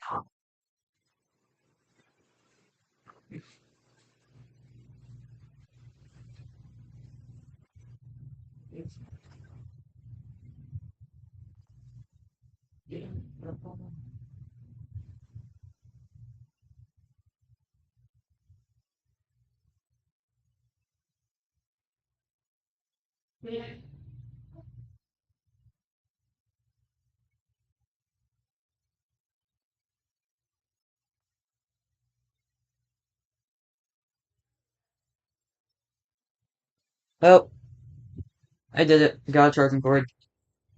2-2 on Rojas. Now that I am back. 2-2 on Rojas. Schwarber is 2 for 2. And Peterson looking to get another out here. Fouled down the right field line.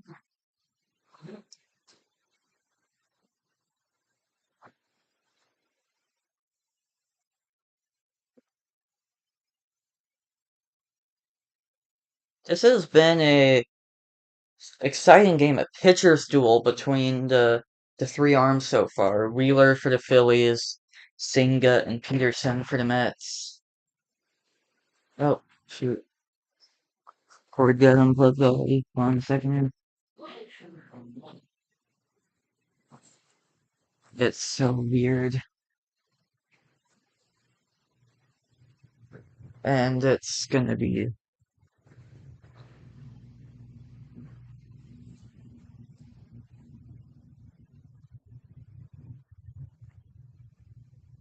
Is there anywhere else I could put chat for this to work?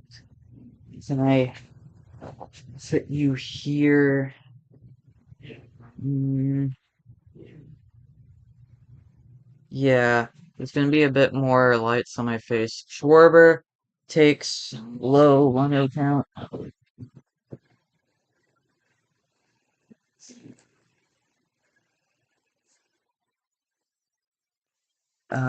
I gotta put that back in real quick.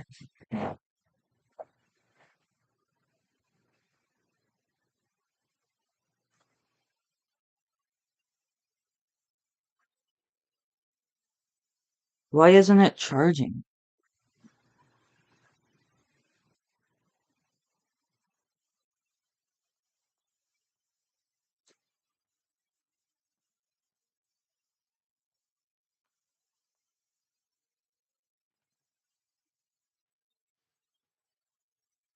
There we go.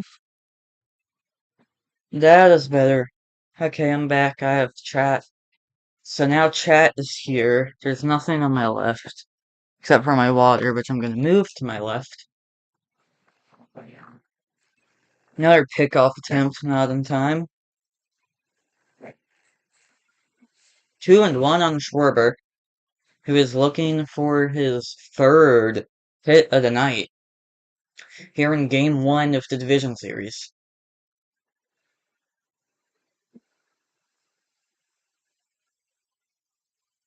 Fouled. First baseline. Rojas was running, so maybe if he didn't swing, it would have been full count with the run on second. This season, Kyle Schwarber hit 15 leadoff home runs, which is a record. He's had 30 home runs in 6 of his past 7 full seasons. And he's also made the postseason 9 out of his 10 first seasons. So he has played in a bunch of playoff games, which has helped him become the leading left-handed hitter in postseason home runs. Of course, Bernie, a switch hitter, has not many more, but a bit more.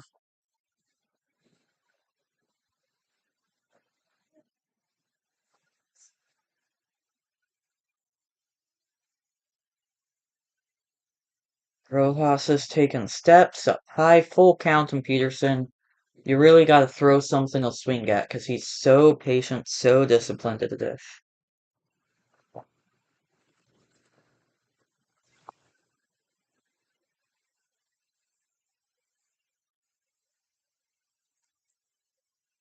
Full count delivery. Jam Tim Iglesias will make the play at first. The runner was moving, so he's in at second. But they did get through Schwarber. So Trey Turner will have a speedy runner at second for the speedy man at the plate.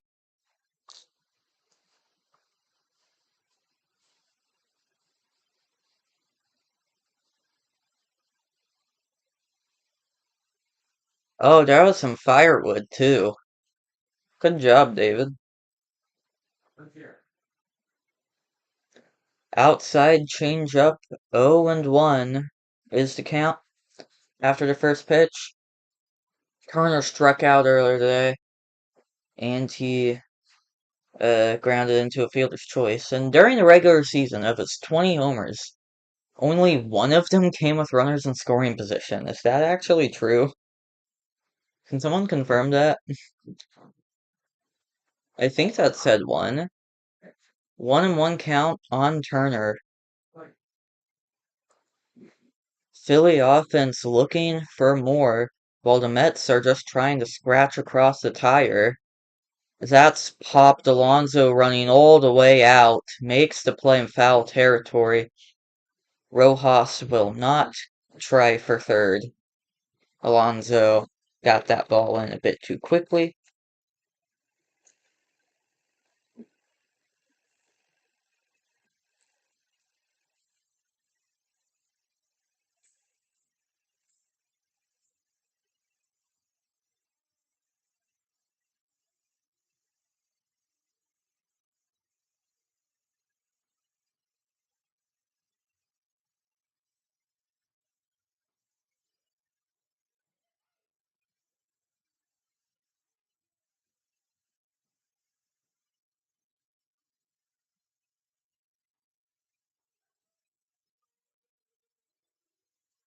Reed Garrett is getting ready, so we might be coming into the game, especially if Peterson can't get through this.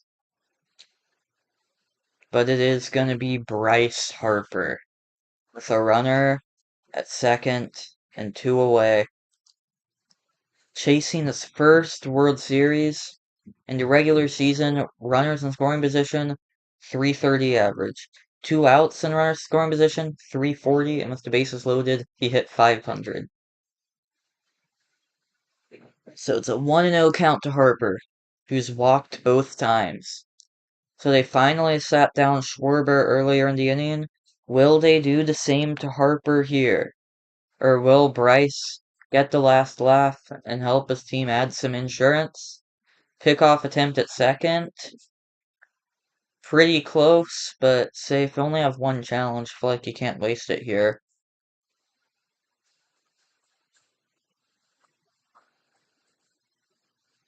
He was safe, definitely.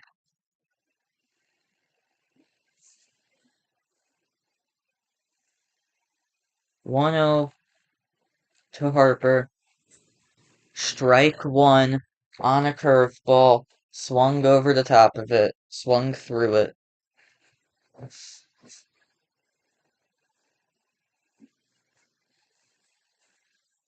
Oh, I did mess with my camera. That's supposed to be like right here.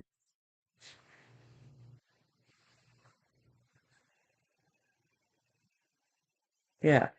Was wondering what was up with that. Okay, 1-2 on Harper.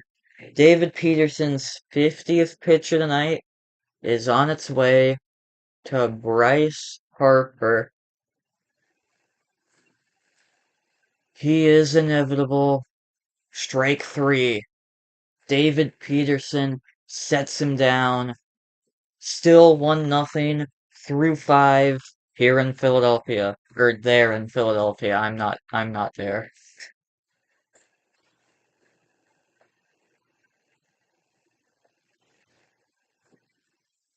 Yankees Royals doesn't start for another hour. Padres Dodgers doesn't start for another 3 hours. So this is the game we've got going on. We're having fun, right, chat? Fun.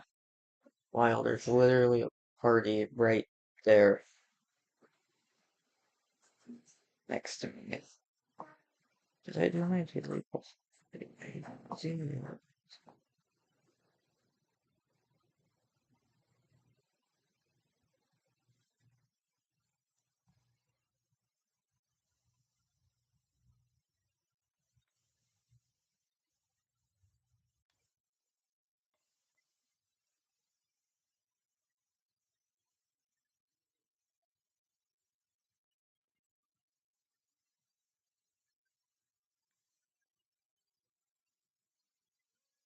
What, top 6 we're going now?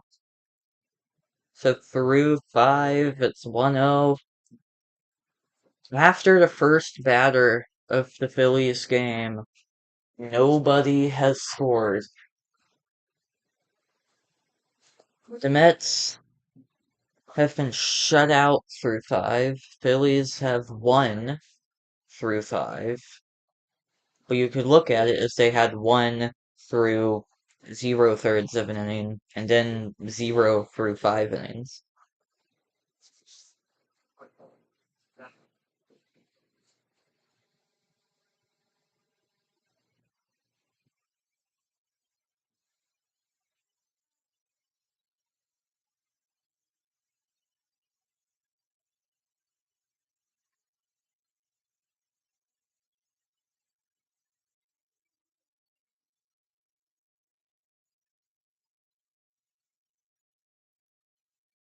We're waiting for, we're waiting. I'm gonna take time to say now, my next stream will probably be similar to this. I doubt it'll be gaming. It'll probably be similar to this, with this like live play-by-play and reaction. and a bit of analysis if it comes to it.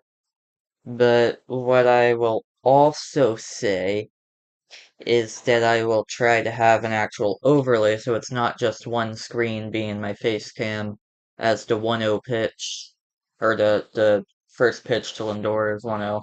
To David Peterson, 3 innings, 50 pitches. That might be his day, as Reed Garrett is ready.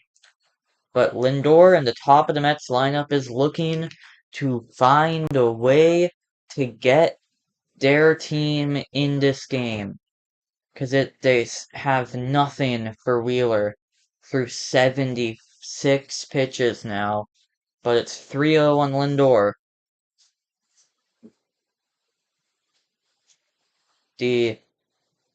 One of the big leaders of this team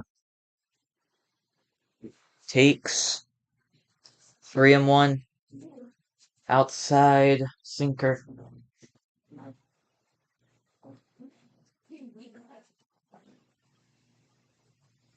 3-1 Lindor fouled away.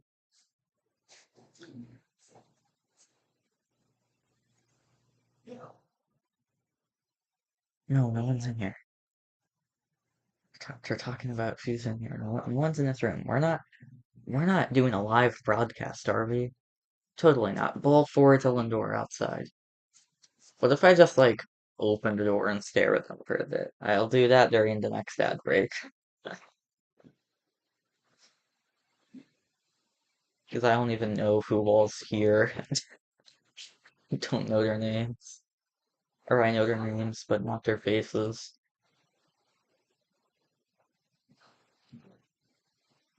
But a walk to Lindor will set up Vientos. No double plays. No double plays right here. This is one of few times where you'd rather strike out. A lot of times you'd rather make contact than strike out, but here, strikeout is a bit better than a ground ball. Unless the ground ball gets through. I doubt Lindor's gonna try to run. That was grounded foul. Almost the double play the Phillies are looking for. They got a double play, couple innings ago. I think it might have been last inning. But Wheeler looking to throw another 0, keep his team 1-0 lead. Strike 3 up high with a fastball on Vientos. Mark Vientos, a good young player.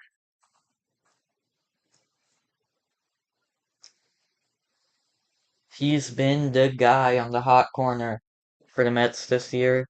That's strike 3. Here comes Brandon Nimmo, who has to try to find his way on base here, set up Alonso, and then Alonso will have another opportunity to make something happen. The combined offense today, 3 for 33, 12 strikeouts, 7 walks, 8 left on, 0 for 6 with runners in scoring position. This is a pitcher's duel if there's ever been one. Popped, shallow center, Stott is out and makes the play. At second out of the inning, Alonso will have to run on first. Is this the time for the polar bear splash? I think of all times, this is the one 450 trillion billion, I don't know. Whatever that number Doctor Strange found.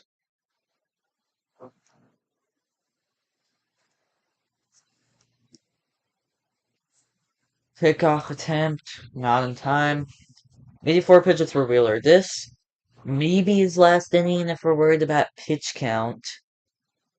He might go another, because you don't know if the bullpen's gonna give you the same stuff that Wheeler has given. So maybe you let him go until the wheels come off. But you can't let him go until the wheels have been gone.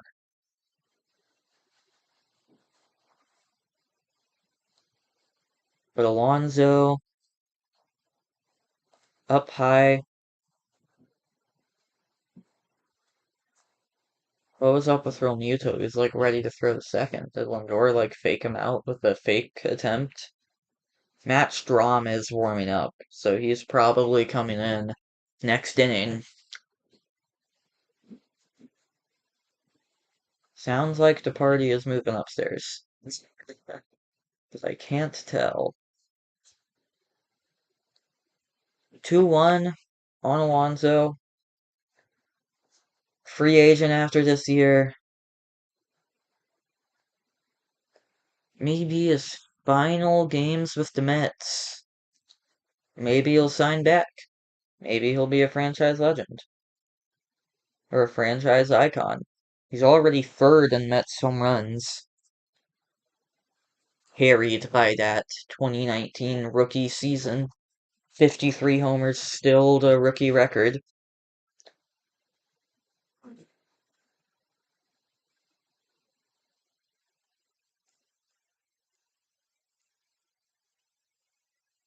Two and two.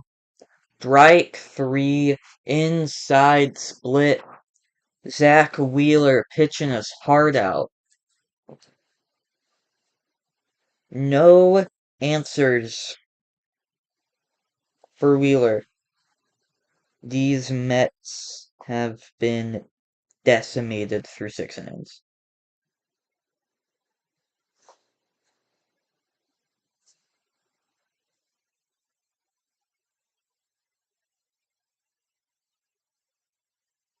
Having only given up one run, it's like this game should feel closer, but it doesn't. It just feels like one-sided.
I'm gonna go wash my hands because they're still covered in grease from that pizza.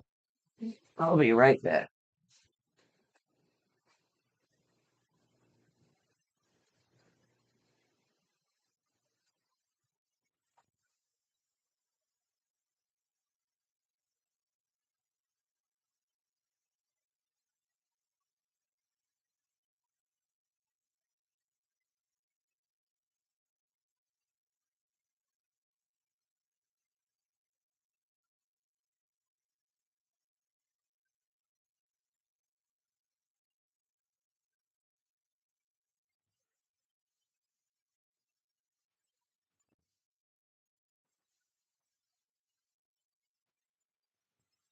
Okay, we are back.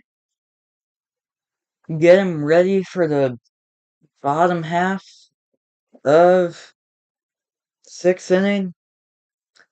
Zach Wheeler has dominated the Mets so far, but the Mets have only held the Phillies to 1. As this game is probably going differently than maybe it's exactly what people expected. When you saw the starting pitching matchup, Senga Wheeler, maybe you expected this. Maybe you didn't expect David Peterson to do so much of the heavy lifting for the Mets. But now Reed Garrett into game starts off with a strike to Castellanos. Had a 3-7 and 57 in the third. And that sweeper well outside.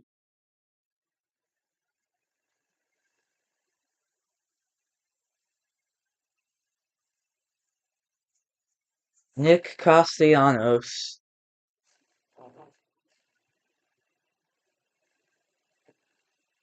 chasing that splitter, bouncing in front of the plate, and it got him to swing.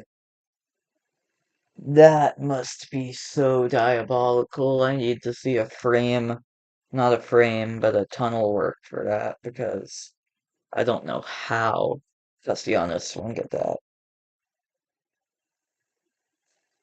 1-2, Reed Garrett, Castellanos. Phillies looking to add on to their small lead with Reed Garrett and the Mets looking to keep it at a 1-0.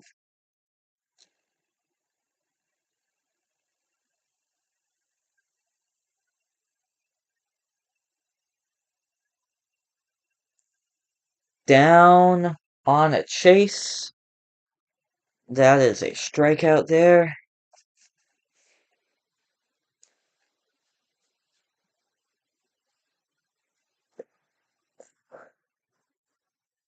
Excuse me.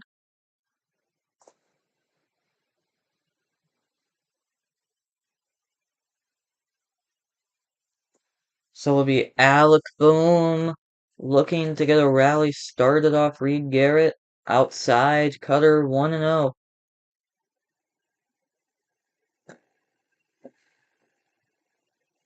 He had 15 homers, 97 RBI. So many doubles. And that's grounded to third. Vientos makes the throw in time. So Reed Garrett thrown 7 pitches. Already has 2 outs here.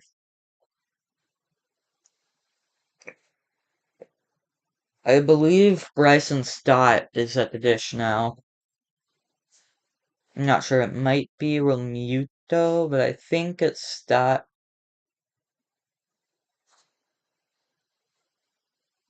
It is Stott. Outside 1-0.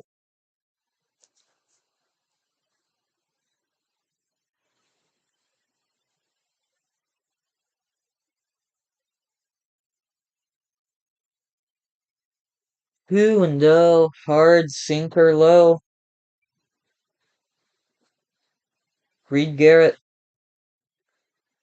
would love to get this 0. It looks like that's a splitter script. Might be changing it in the glove. It was a sinker, so don't know what I saw.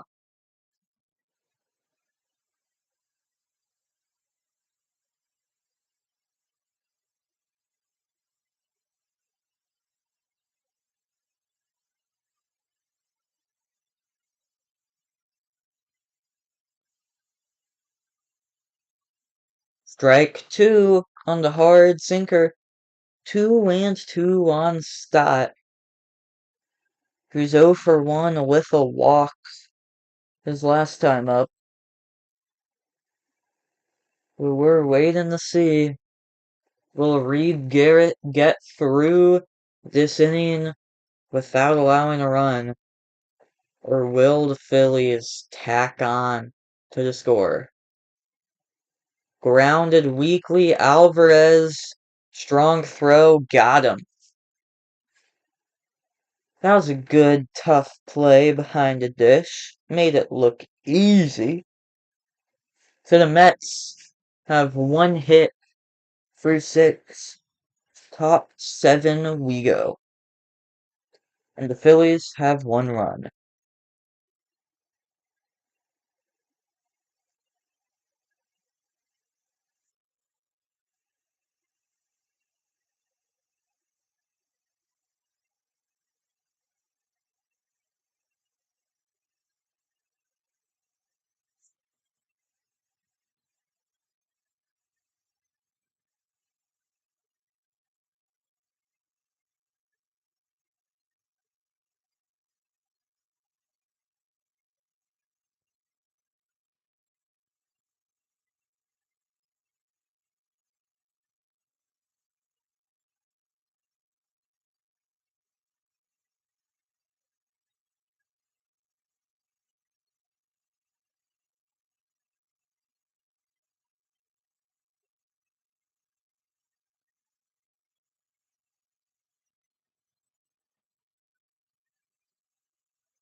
We are still here waiting for the top of the seventh to begin.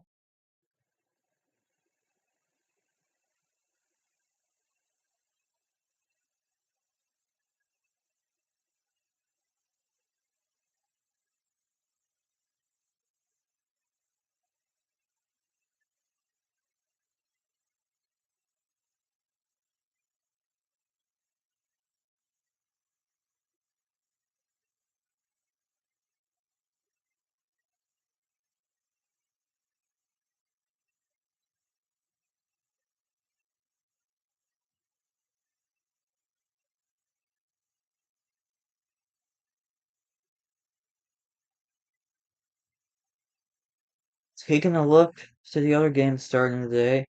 Yankees Royals starting at 6:38. Michael Wacha on the mound taking on Garrett Cole of the Yankees. Garrett Cole is looking to dominate. Like, that's what he's looking to do. The question is, will he? I don't know. Wacha was very solid in the season, and he's hoping to capture some of that Cardinals magic he had in the playoffs as a youngster. Zach Wheeler starting off the top of the seventh to Jose Iglesias, so he is in the game so far, for now. 0-1 on the inside sinker. Iglesias has to be a bit aggressive on those after that blown call earlier. And now Jeff Hoffman is getting warm. Iglesias chasing that splitter.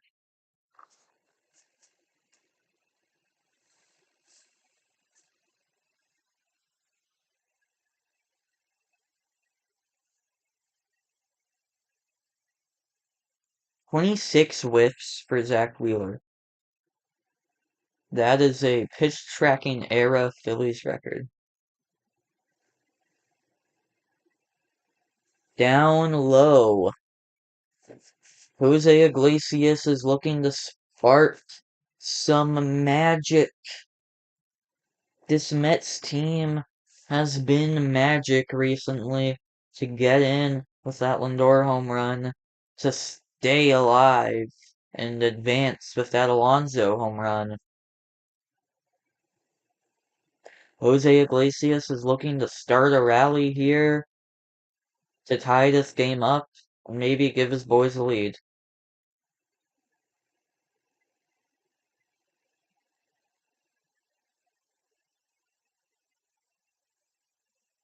That is popped shallow, right?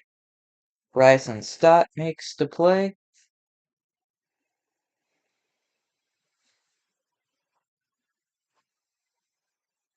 Good play for Stott there.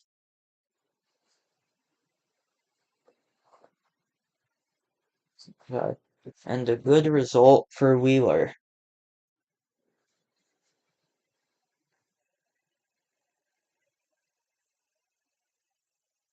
And now Jesse Winker, public enemy number one, in at the dish. Up high, 1-0. Winker's 0 for 1. He walked his first time up. Hit 14 homers in the regular season. Split between his time in DC and his time in Queens. And, 2-0 from Wheeler. To Winker. Wheeler, ready to go. Delivering his 2-0 pitch, a fastball, cut type, cut fastball, whiffed.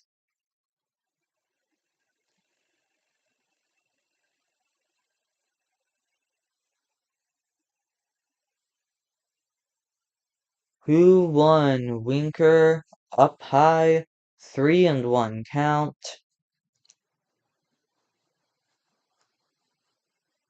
Wheeler, Winker, or Starling Marte, so he did stay in the game after that hit by pitch last time.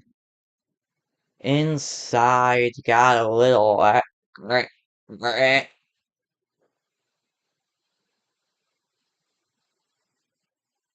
Look at that, a nice pitch from Wheeler.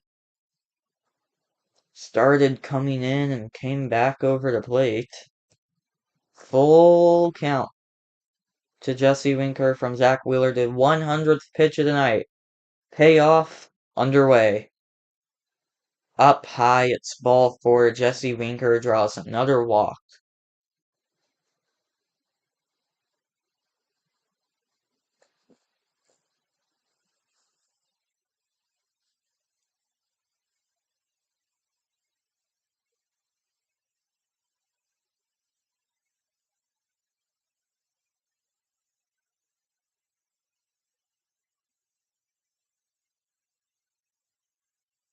Now Starlin Marte fouls that fastball away. Wheeler over 100 pitches, dominating this Mets lineup through 6 1/3. A pitcher's duel is the only way to put it. There's no way around this game. It's a pitcher's duel. A red October versus a magical team from a concrete jungle up in Queens, New York. That Philadelphia skyline behind the stadium. 1-2 on Marte.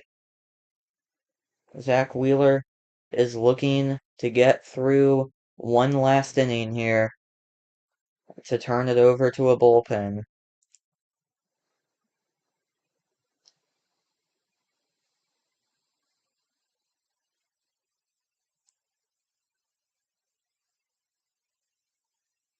Wheeler, Marte, 1-2. That ball is popped, shallow left. Trey Turner makes the play.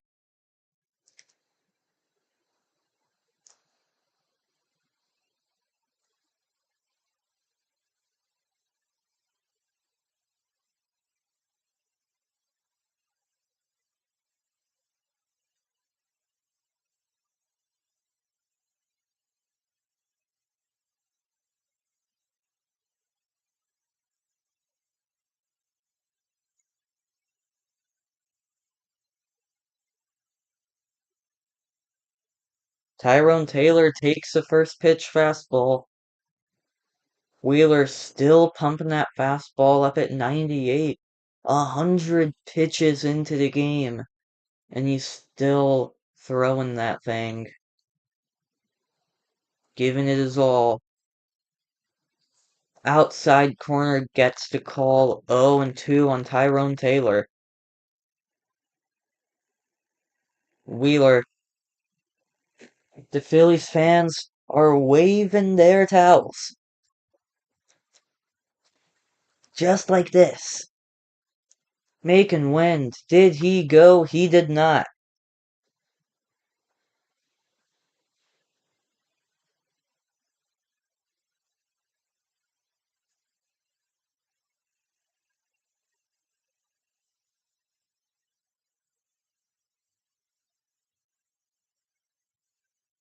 Low split. 2-2 is the count.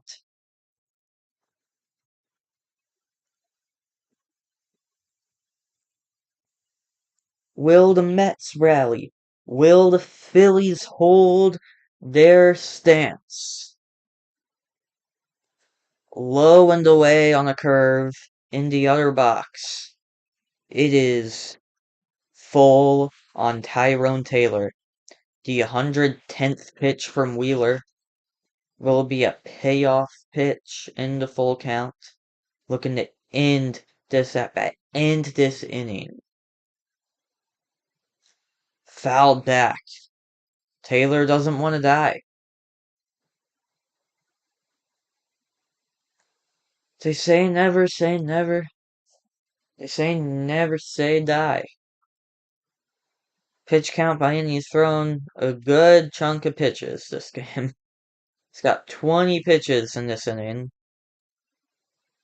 Fourth batter of the inning. Full count. Tyrone Taylor, ready to go. Grounded up the middle. Turner plays at first in time.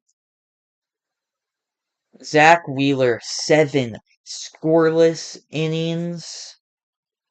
Red October is here.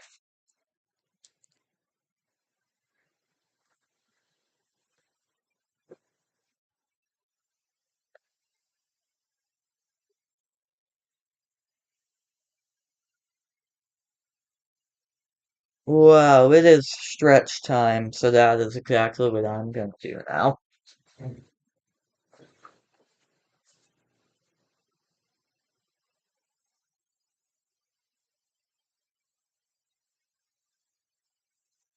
Take me out to the ball game, take me out to the crowd.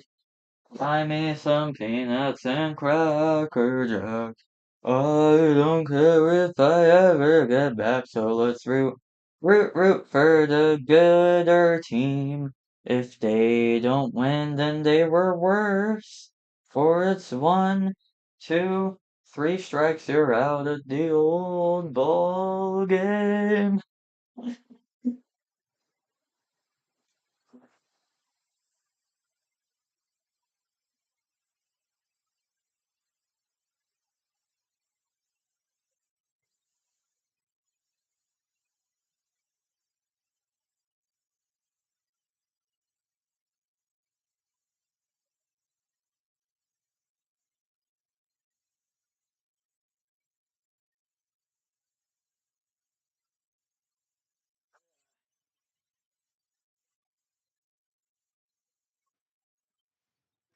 Oh, I gotta stop doing that. That's gonna be a theme of these live streams. Just gonna do them ping my head.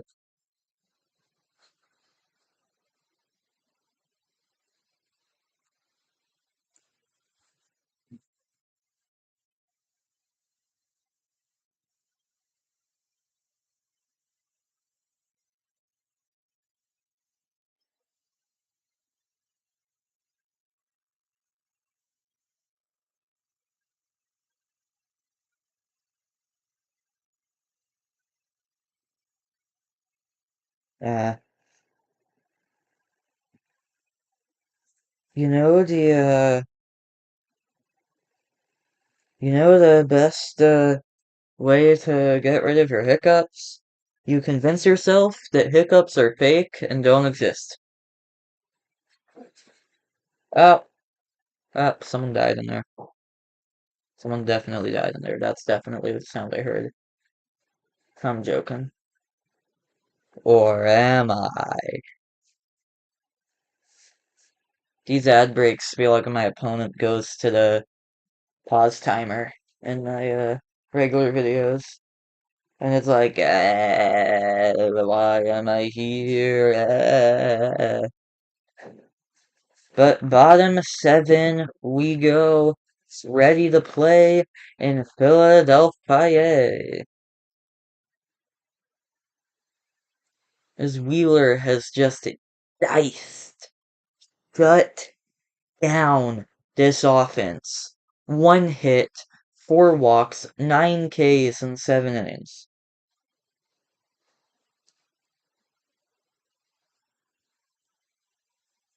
And this has been like a good watch. It's good pitching. I feel like you gotta have a mix of good pitching, offense, and defense to call it good baseball. This is really only good pitching. There's like every ball in play has been like weak or popped, so and then there's basically been no hits outside of the hits.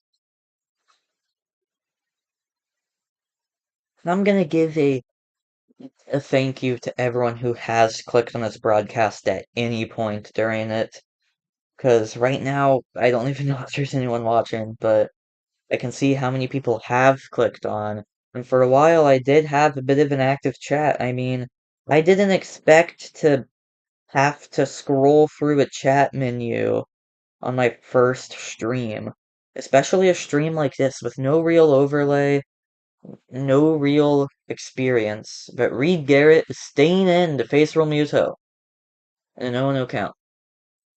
Thank you all so very much for watching any part of this broadcast, whether you're watching now, whether you watched earlier, whether you're seeing this part, or you've seen a different part. But I'm still here as that's grounded to third. Vientos barely makes that play between the legs. Barely got his glove to that 5-5 hole making the play.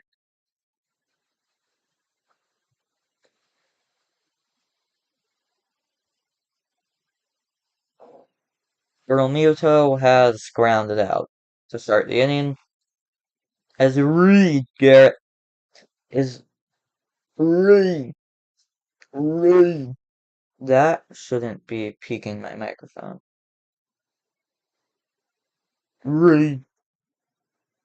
I don't know what my microphone is upset with. I need to get an actual microphone because this is getting atrocious. I'll have one by next baseball season for sure.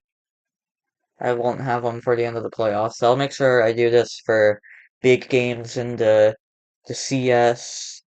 I'll do this for some of the World Series. I might actually just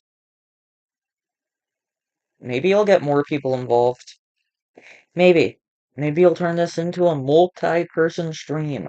Because here I'm more or less alone. I got some food and drink delivered. But other than that, I've been alone. Which I'm fine with. I decided to stream instead of hang out with people today. 2-2 is the count to Brandon Marsh. Supposed to be one of the Angels in the outfield. But here he is in Philadelphia, trading spots with Mickey Moniak. Both have been pretty good. Ohapi has been great in LA. Vientos makes that play barely. There's a chance for a look to consider a challenge, but he barely made that play. Barely. That was so close. Question is, will they review it? Will they look at it? They still have their 2 challenges. I don't think Philadelphia's used one yet. I guess they won't. Johan Rojas, Reed Garrett, grounded foul.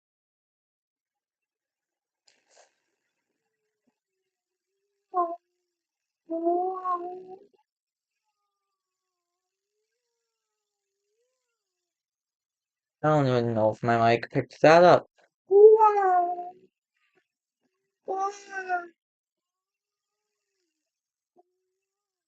What am I doing? I don't know. Oh, and 2. The Fanatic is getting the fans into it.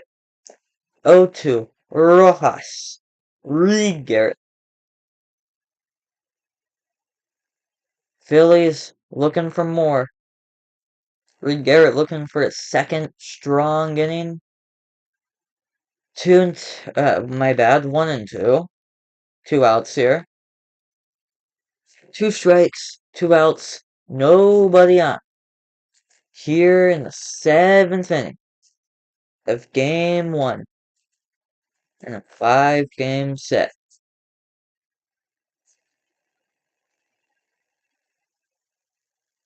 That ball is high and flied, but not going anywhere.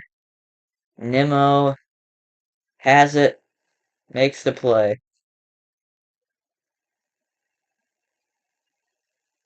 It'll be Alvarez, Lindor, and Vientos due up in the top of the 8th to face the bullpen, looking to get something going.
So, looks like it'll be Jeff Hoffman coming into the game to face the Mets,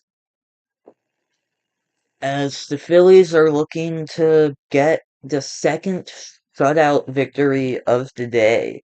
The Guardians shut out the Tigers in the division series. Coming Sky for Yeah, well, I will inform you that I've had no one here for the past like 3 innings.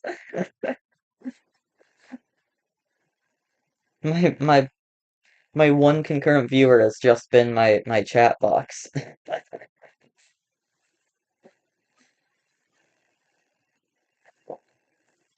But yes, subscribe for this. Not for this, I'll subscribe to convince me that I really should improve the production, because I'm planning on doing it anyway. I need a better mic. I need a stream overlay, because this just one facecam isn't really cutting it, is it? But what I could do is get an overlay, have a bit of stats, build channel stats, a bit of a chat overlay would be nice to have chat on stream, on screen.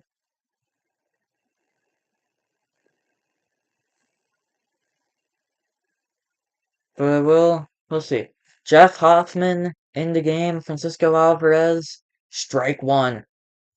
First pitch, fastball, blown by him. Wheeler threw a lot of fastballs. Jeff Hoffman, is he gonna do the same?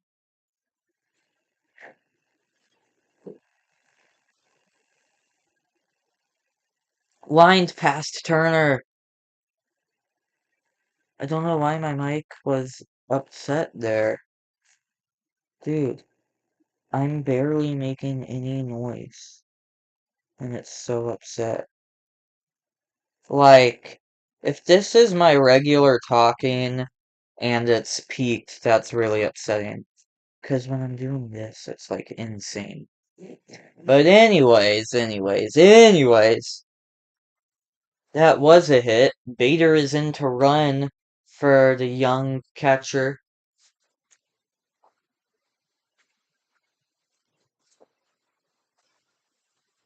Bader's been in the playoffs before with the Yankees a couple years back. Lindor, 0-1. So a leadoff runner to set up the top of the order. Francisco Lindor, Mark Vientos, and Brandon Nimmo.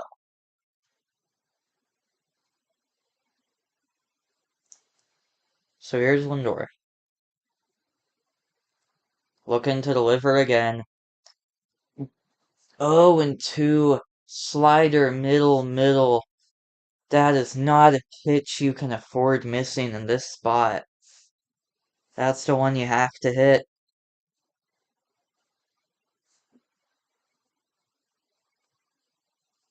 So here it is, 0-2, on its way. Down, Lindor swung foul. Bader went to second thinking it was a whiff.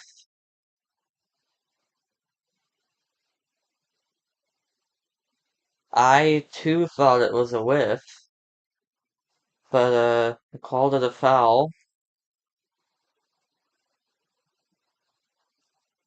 Lindor, extra life, up high.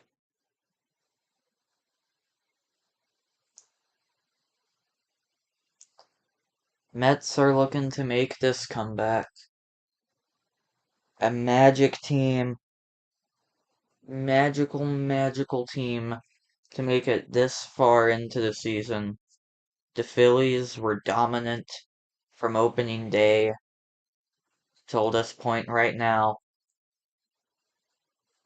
But will that stay the case? Will the Mets give the Phillies a run for their money as the NL's dominant playoff team? Or will the Phillies stay on top? 2-2. That's past him. Bader could have taken second.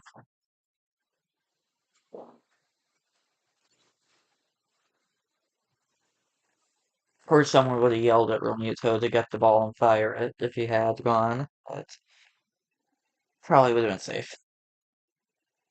Crispy. Francisco is yelling something in what looked like Spanish. I think I saw Vamo at the end there. Up high, full count on Lindor. So, seems like he got a bit of a second life, and it's turned into a full count. Francisco Lindor, this Mets team's leader. One of the tri-captains from the tri,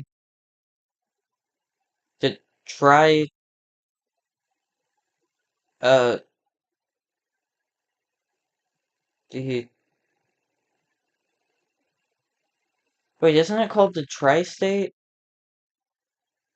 Or no? Yeah, the tri-state area. Yeah, that's the Phineas and Ferb thing. I will rule the tri-state area. Something like that. Yeah, tri-state area. Yeah. Lindor takes a walk. And there will be a mound meet and on the mound. Don't know where else you'd have one of those.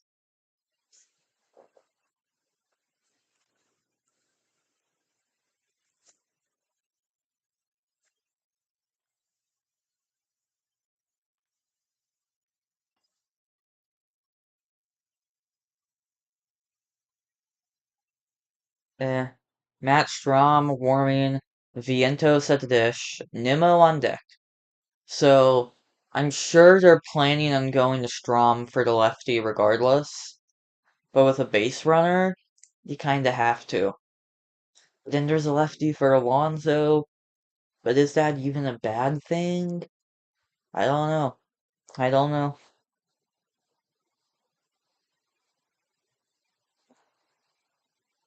We'll see. Vientos ready for the 0-0 offering from Trevor That's not his name. Jeff Hoffman. Strike one. Fastball at 97.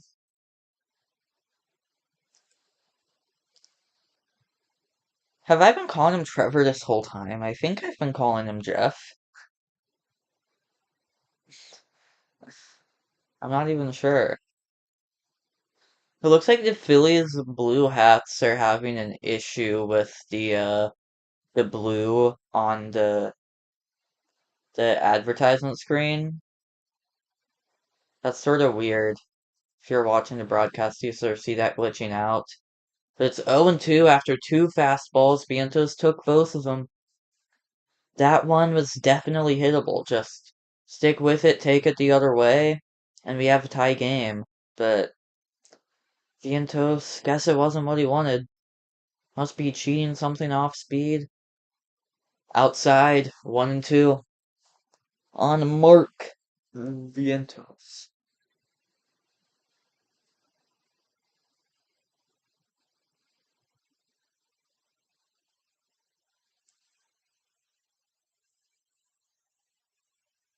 Oh, someone called time or stepped off or whatever. 1-2 is count. Looks like they've got Orion Kerkering as well as Matt Strom warming up. The delivery from Vientos is lined to left field. That's going to tie the game. Bader is going to score. Lindor is in at third. The Mets have tied it here in the eighth. Sorry, my volume is a bit lower because I don't want my microphone to peak. I feel like it's really upset. Camera is a little warm, so maybe that has something to do with it, but I don't know. I don't know. If I used my headset as a microphone, it just sounds bad. It doesn't really sound like me at all. Like if I film with no like headset microphone, then it sounds different than with headset microphone. I think it sounds better than with it.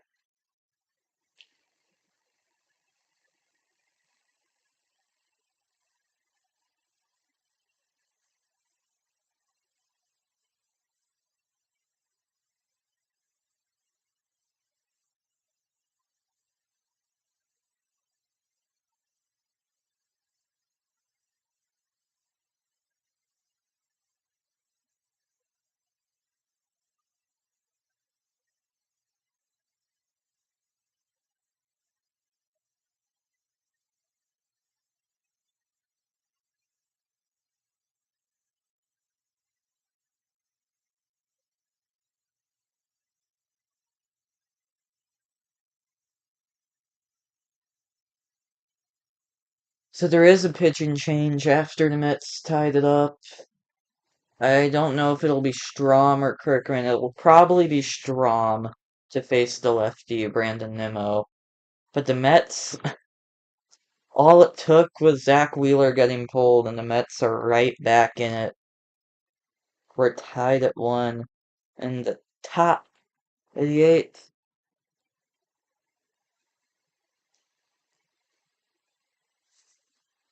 As there is life in this team, in this offense.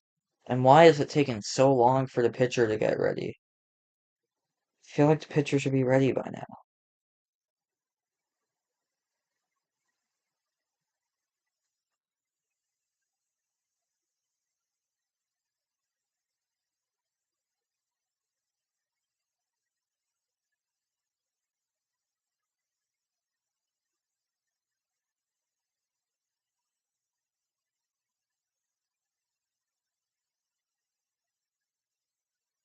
Oh, looks like the Reds got Tito, Terry Francona.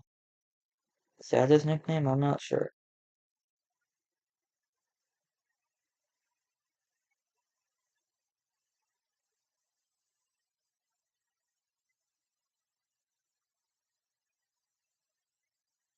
Oh, they're going. Nimmo is down 0-1 after a check swing strike.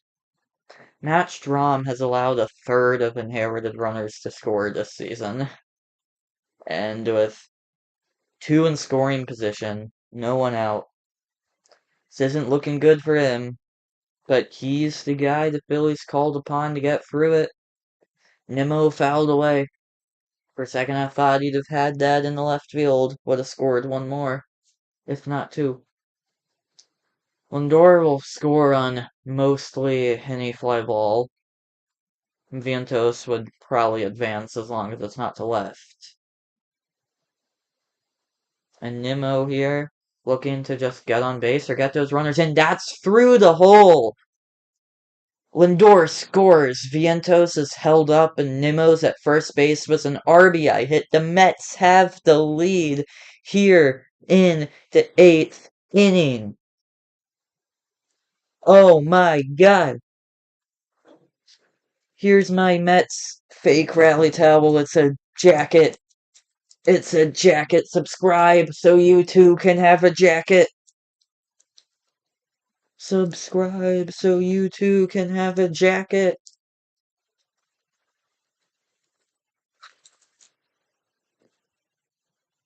Wow. The Mets have the lead. 4 batters of no Zach Wheeler. And this game is in the Mets' favor. That is a high pitch call to strike. Blue has been rough behind the dish today. But hey, the polar bear, Alonso. Here he is.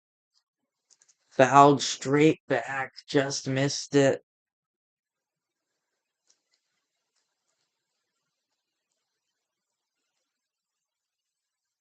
Here we go.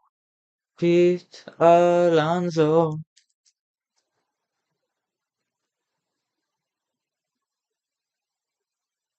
Oh, foul boy.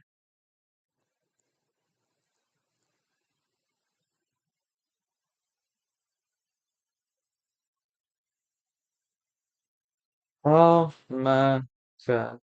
No nos vamos con upaya. Oh my god. Dame salud y prosperidad. No tengo nada, pero soy feliz. Solo recuerdos ahí te. Pete Alonso looking to add on to this lead. 0-2 from Strom. Underway. That ball is high in the air, center field. The run will score from third. Not much of a play to be had. Scores standing without a throw. Alonso with a sac fly. It's 3-1 New York Mets. out of nowhere, the Mets are up by multiple. But the Phillies, they're dangerous. They can score late in this game. And here's, speak of the devil, that's almost past him, but no point in going there. Well, it would get out of the double play, but I think he caught it, so.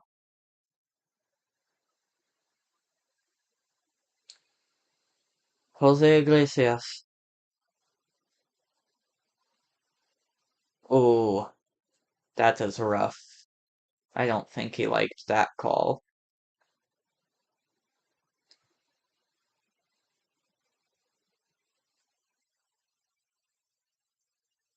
But Iglesias has a runner on first looking to keep this rally going. Strike two outside cutter got him to whiff.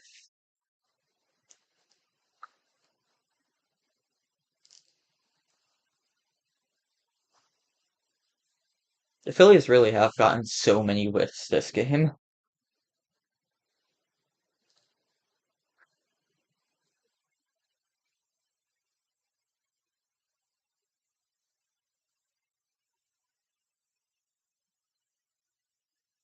Oh, and 2.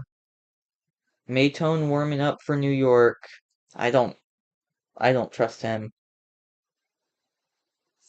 I really wish they didn't have to go to Maytone. I don't think they do. If they do, so be it. They'll let their fate decide itself.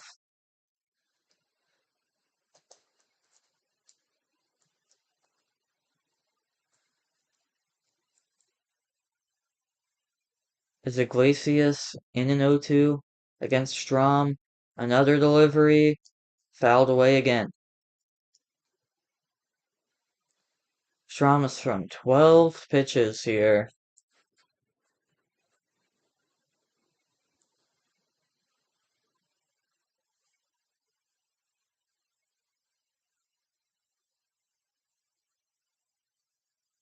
He's allowed the Mets to take the lead. And he's still trying to put away Iglesias. Fouled away again. Never say never, New York. Due up in the bottom of the 8th is the top of the Phillies lineup, so that will be the prime part of the lineup to get the Phillies back in it. Another foul ball from Iglesias. How many is that? That is quite a bit.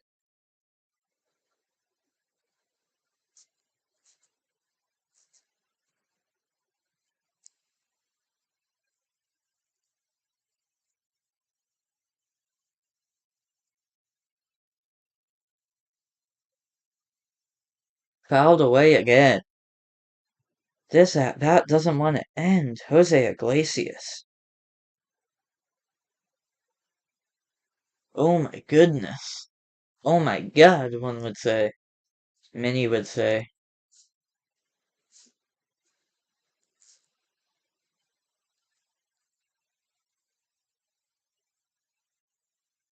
Fouled off again. Jose Iglesias is keeping this at-bat going. Matt Strom has to throw so many pitches. Cutter, cutter, slider, force him, cutter, force him, slider, force him, force him.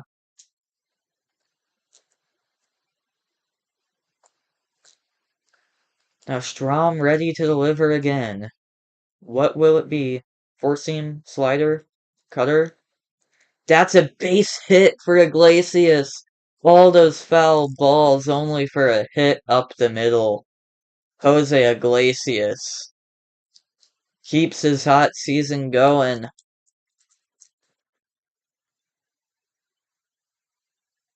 Oh my gosh. He just lined that straight past the shortstop.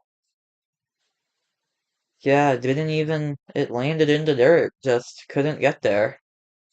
That is the perfect hit up the middle for Iglesias. See, I can't tell if that's pitching coach or manager.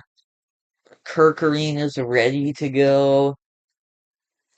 It looks like there's JD Martinez at the dish. Might be pinch hitting for Winker here. They're going to be pulling Strom, going to Kirkerine. I think Martinez still has to hit.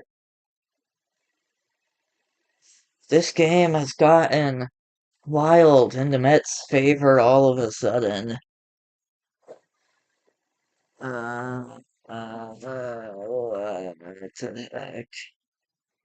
What is this sport?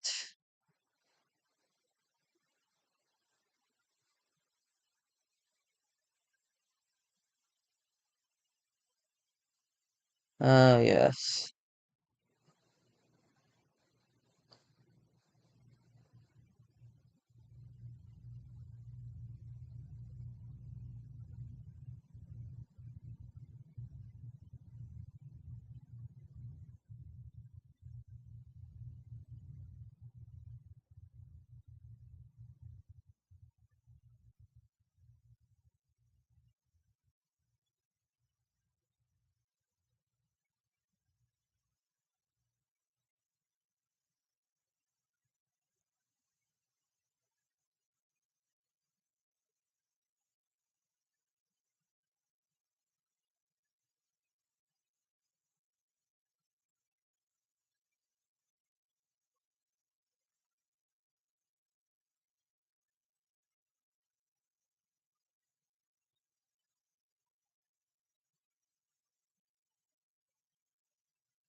This game has been insane. Wheeler was dominating the pitcher's duel. And all of a sudden, the Mets are in the lead. Oh my God. A hit from Alvarez, hit from Vientos, a hit from Nimmo, sac fly Alonso, hit from Iglesias. Now Kirkering in the game to face JD Martinez inside 1-0 as we are back and ready for baseball. The only sport that should ever be played other than with football and chess. 1-1 goods outside sweeper. Piping it up. In JD Martinez's postseason career with runners in scoring position, he's hitting 400. He's had a good chunk of postseason games. Been in the league for quite a while. That's hit right up the middle. Will that be another run? Yes, it will. Iglesias is safe at third. An RBI hit for Martinez on the pinch hit single. The Mets add on to their lead. This is a nightmare for Philadelphia. An absolute nightmare. Who had Mets late comeback on their bingo card? Probably a lot of people.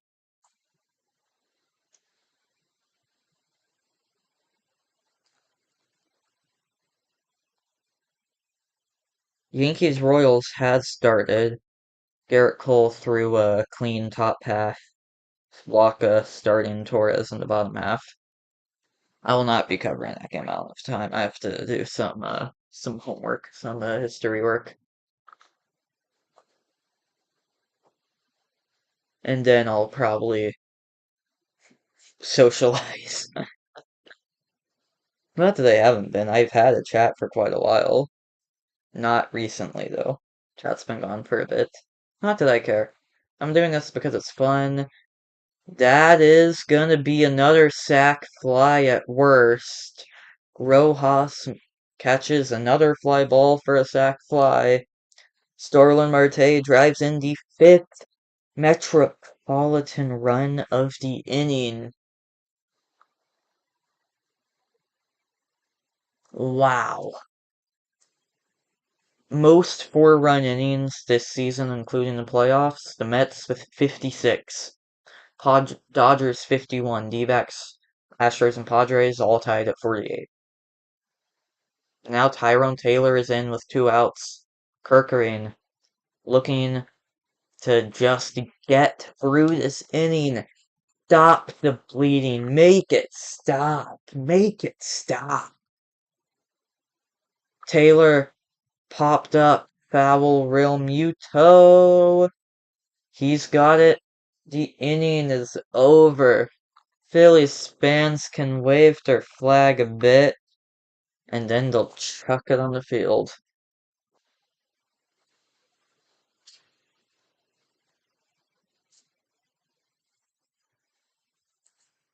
Wow. Bottom 8 we go. The Mets have a 5-1 lead. The Mets are up 5-1. Unbelievable.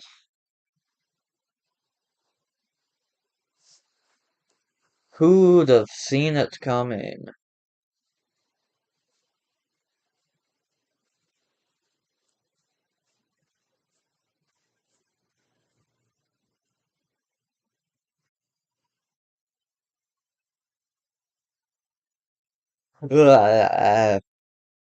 Yeah.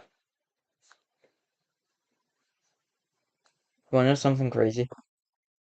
One Direction dropped a new song before GTA 6.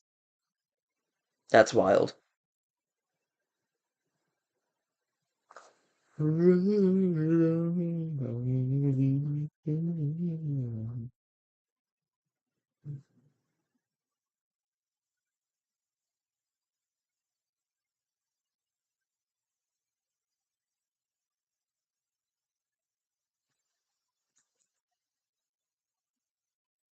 So apparently GTA 6 has been 10 years in the making. 10 plus. The Mets have actually released quite the Mets. The One Direction has released quite a bit since GTA 5 came out, but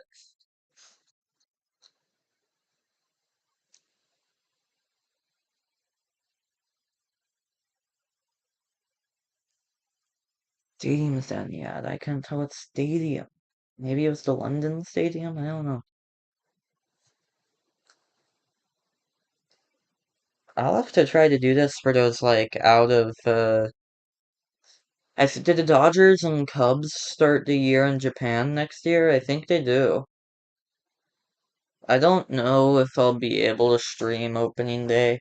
I'll try. I'll try. It's probably a school night,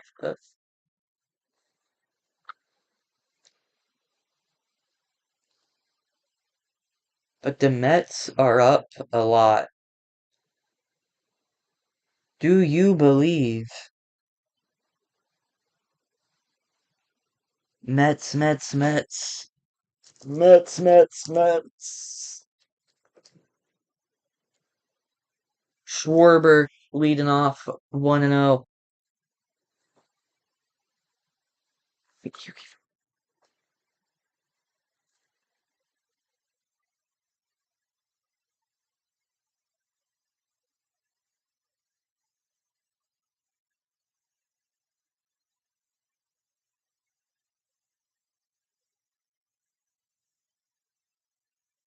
Yuki Matsui, that is your channel name. Yuki Matsui is a pitcher, I know that. 2-1 on Schwarber. I believe in the Mets. The question is, do I believe in Phil Maytone? He was good for my team when he was there. For the Padres, yeah, Yuki Matsui. Oh yeah. Okay, now I know. He was the guy they signed in free agency, yeah. Yeah. I forgot about that free agency, yeah, the reliever they got, yeah.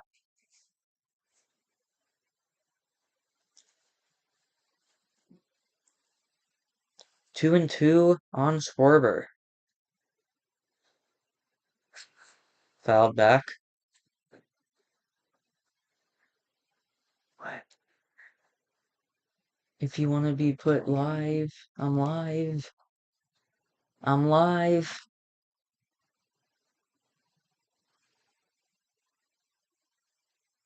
Mom doesn't know what live means and is asking if she can come in. Schwarber down looking, curveball outside corner. Schwarber obviously not trying to completely lose his mind on the umpire, because I feel like I would have if I've seen these calls all game. Because it has been both ways. Remember when he lost his mind on Angel Hernandez a couple years ago? Here's Trey Turner, 0 for 3 in the night, looking to spark a Philly comeback here in the 8th.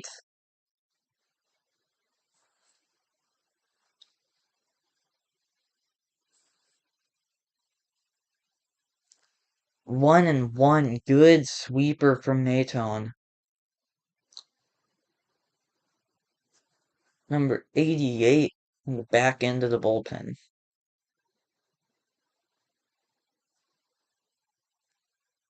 Turner fouled away.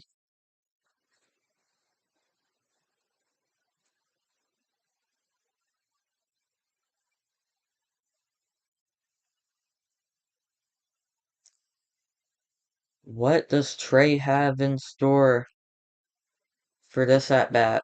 1-2. Maytone delivers. Grounded foul towards the Mets dugout.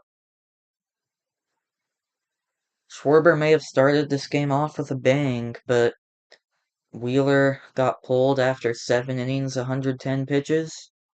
Mets immediately beat up on the pen, the back end of the pen too, and Turner down on strikes. So Maytone will have to face Bryce Harper with 2 outs, looking to get through this inning.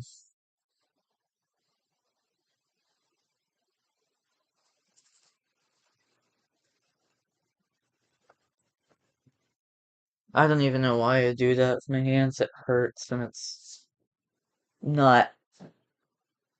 I don't really know what the next word I was going to say was, but Bryce Harper is up against Phil Maytone. 1-0. Who's catching? Because Alvarez got ran for. Who'd they bring in? I don't know.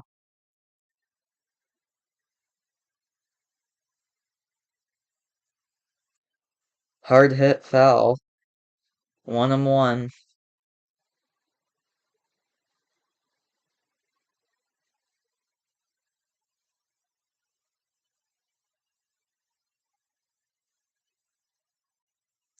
Oh for 1 in the night. 2 walks. Strike 2. 1-2. Maytone got that cutter past him. Phillies fans better start waving that towel. Try to get something out of this squad. Fouled away.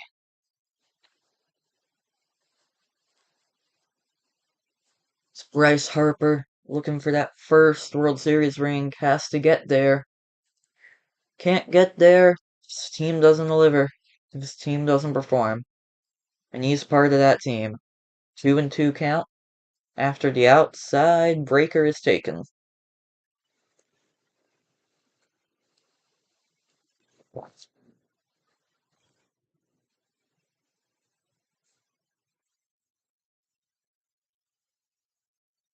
Outside curveball again. Full count on Harper. If you go after him, he gets a shot that puts a jolt into the lineup, and it's a good lineup. If you walk him, you have to face Castellanos. And that's a jolt down the line. Bryce is on his way to second. That's going to be stopped in the corner by Taylor. Stays at second base with a double. But Bryce Harper looking to get his voice going.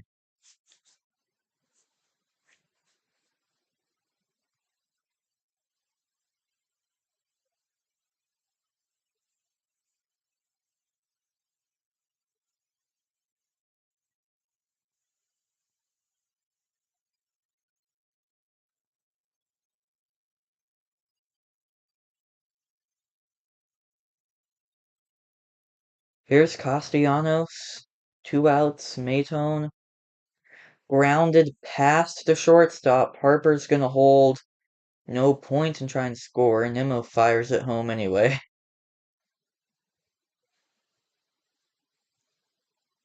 So 2 men on, 2 away. Alec Boehm is gonna be up with runners in scoring position. Runners on the corners. As that ball is past the diving Lindor. Harper was held.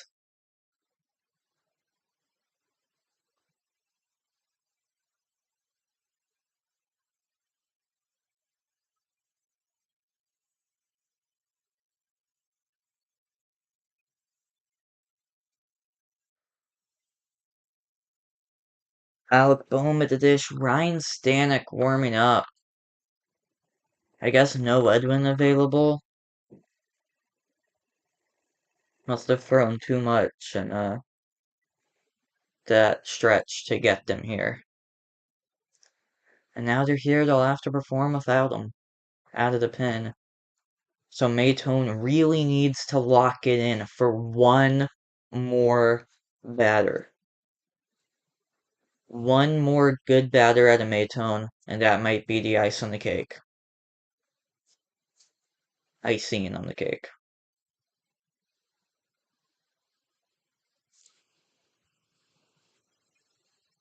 Center cut, fouled back.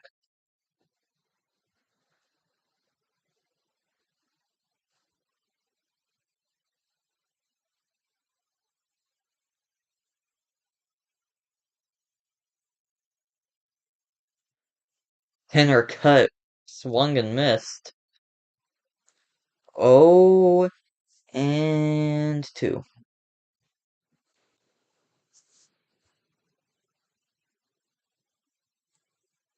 Maytone, no emotion. Down the line, foul.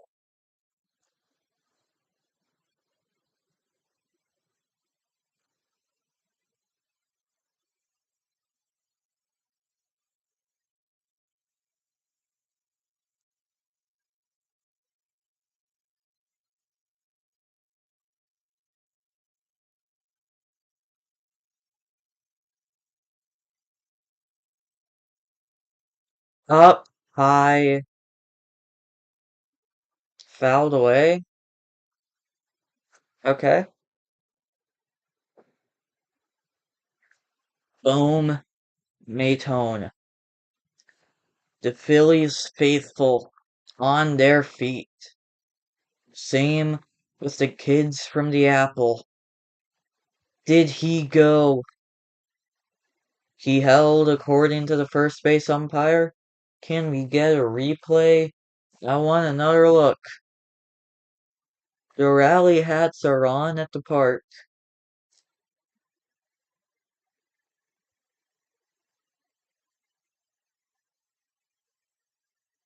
Grounded down the line.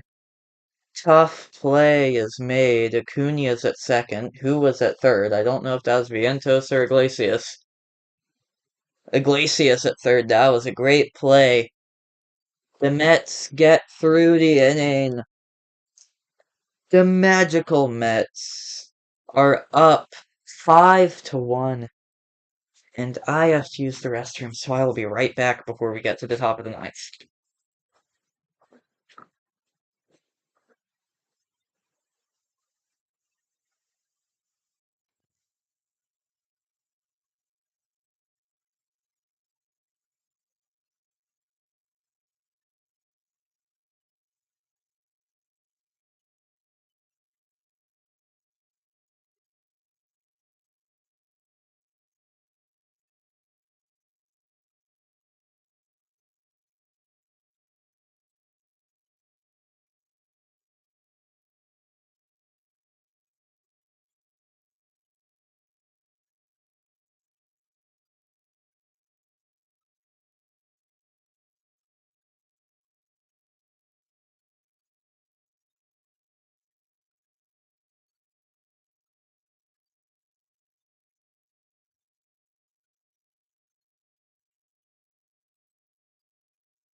Sorry, chat, I'm back. Gosh, I really need to set up some graphic for when I'm gone. So if people click on while I'm gone, I can have a graphic set up. And then they'll be like, okay, he'll be right back. But instead, I don't have that, so they just click on a stream of an empty couch. My couch is black. There's plenty of famous couches on the internet. Not sure if any of them are black. I know one of them is red. The G2 Live couch. Let's check the Yankees-Royals score.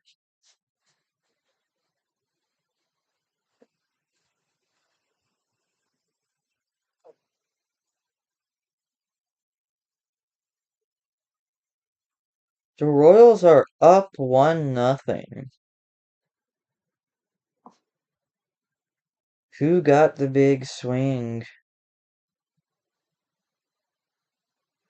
A bit of a rally. It looks like Gurriel scored the run. Melendez and Pham got him in. And here's Tanner Banks, top of the ninth, to face Harrison Bader.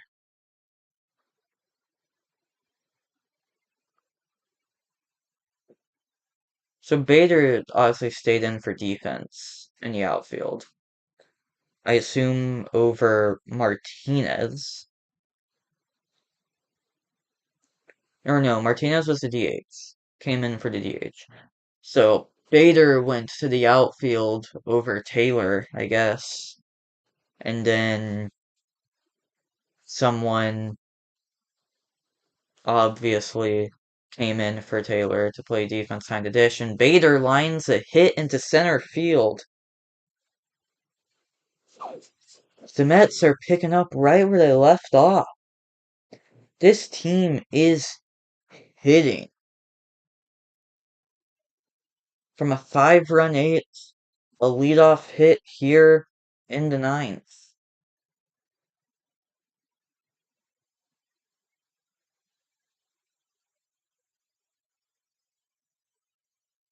That was a change-up outside corner. Here's Lindor, that's a strike. He went around. Lindor is 0 for 2 on the night. He has 2 walks, scored in that 8th inning. But will he get anything really done with the bat in his hand? He sent his team to the postseason. Big part of this team, of this franchise. He got the big contract when, what's his name took over at the helm. Strike 3, Lindor down, whiffing up there. Rough AB for Lindor. He's really focused on making the plays at short in the ninth. So now,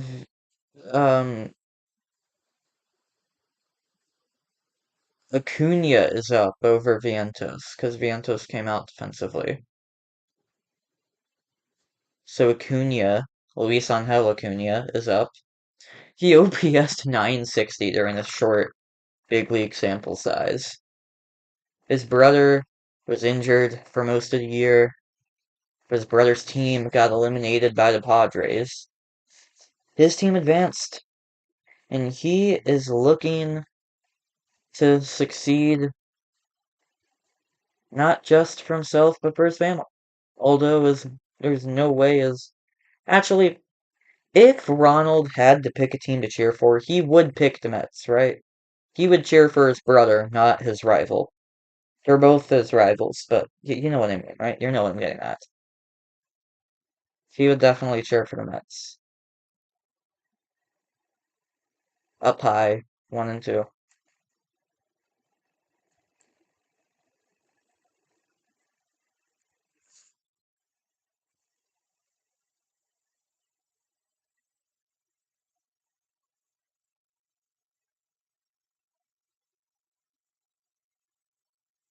Up high, he's caught.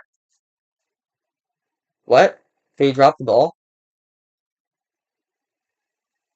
What happened? He just called him out and overturned it. What happened there? What happened? The ball, oh, it came out of his glove. Yeah, it bounced out of his glove. So Acuna has a runner in scoring position, 2-2 count. Down looking. Very, very rough. Yikes. Okay. Yikes, dude.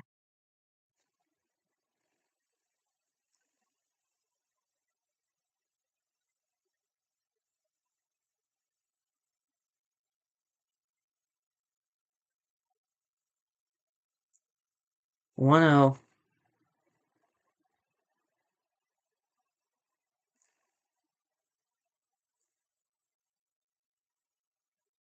So confused with that umpire's signal. He was like, Nimmo, line drive just past the diving Stott. Is he gonna score? He will. 6-1 New York.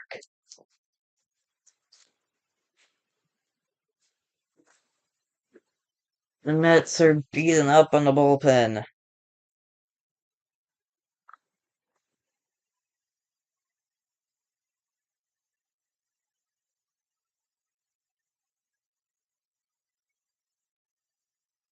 Off the glove of a diving Stott. That's tough for that stolen base because the ball bounced out of his glove, and then right there the ball bounced off his glove. And that's a run for the Mets. Stott will be up in the bottom half. Down 5. Don't know what this team's going to be able to do. Alonso takes 1-1. Padres Dodgers is tonight. Starting 8:40ish. Fouled back.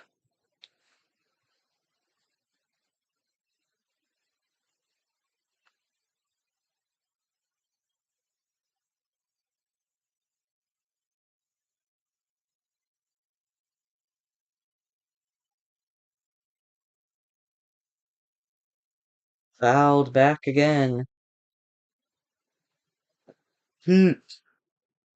Alonso. Ryan Stanek is going to be coming in with a 5-run lead in the bottom half. But we'll see if Alonso can add on to this lead. Free agent in the offseason. This could be his last chance with the Mets.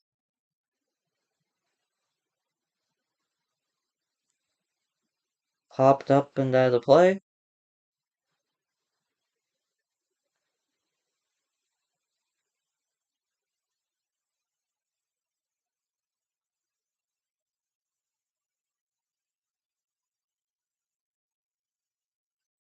That ball is lined center field. Rojas is there.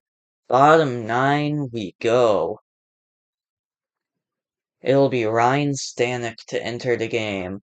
With Bryson Stott, JT Realmuto, and Brandon Marsh due up. And with the ad break coming, let's check the scores on Yankees Royals. Still 1-0 Kansas City. Cleveland beat down Detroit earlier today with a 7-0 score. A big 3-run shot from uh Lane Thomas was really all they needed.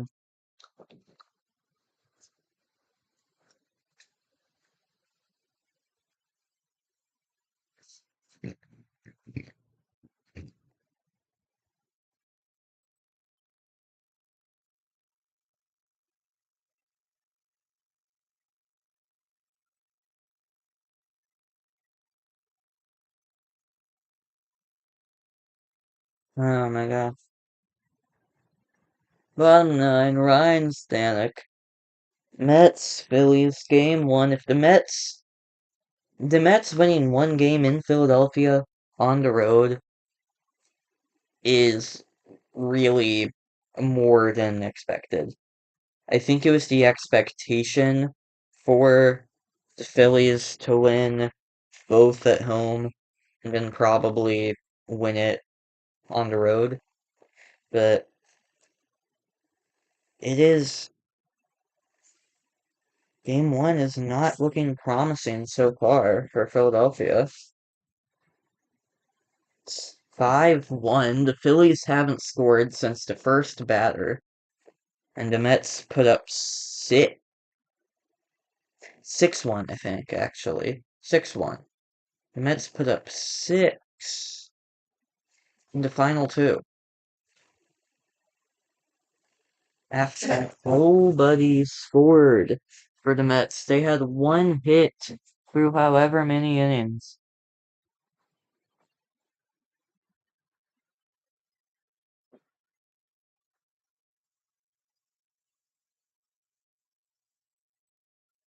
That isn't good.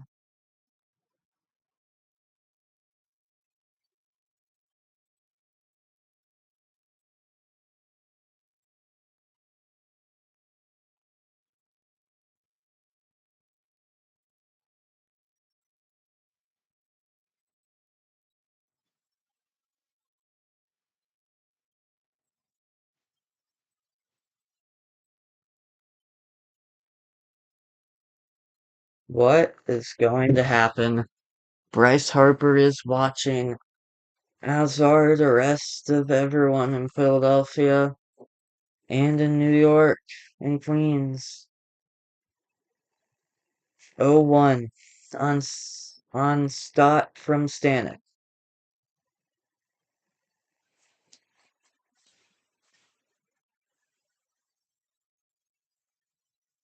0-2 fouled back. So Stanek 0-2. He's been good in the playoffs before. Back with the Marlins in 2020. Different story last year with the Astros.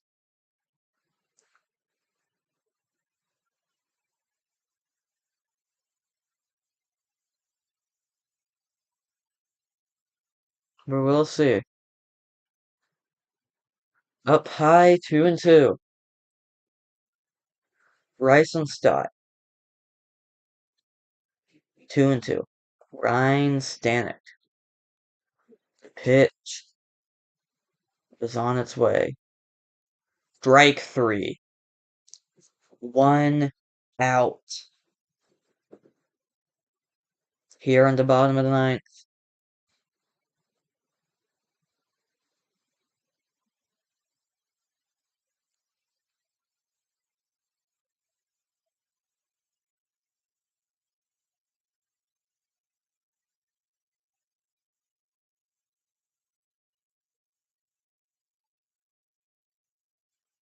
Fouled away. 0-1 on Real Muto. We don't want fakers. We only want real ones.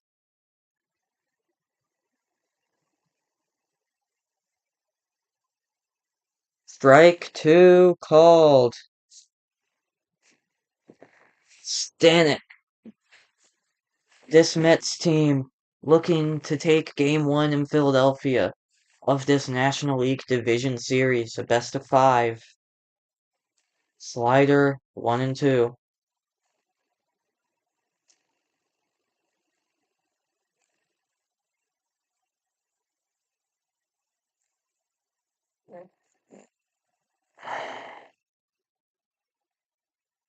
Inside. Did not hit him.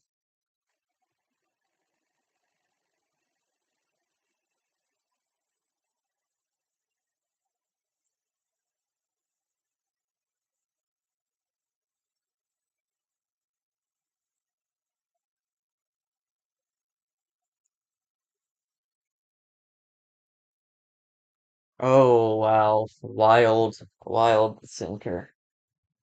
Full count on Realmuto. Stanek looking to find a pitch here. All you have to do is find a pitch, and then you can get him with it. Not too hard. Inside ball four.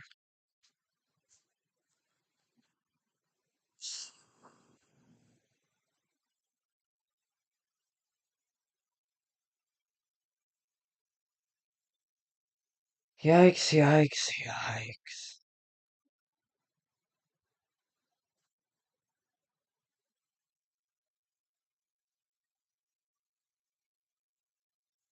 Okay. Marsh is up. Strike one. Stanek getting ahead. Getting ahead of the lefty. Two flyouts, a ground out. Ground out could potentially be a double play to end this game. I might be looking for that. Maybe he's just trying to blow it by him. Get the K. Regardless, if you throw the best pitch, you'll get a good result.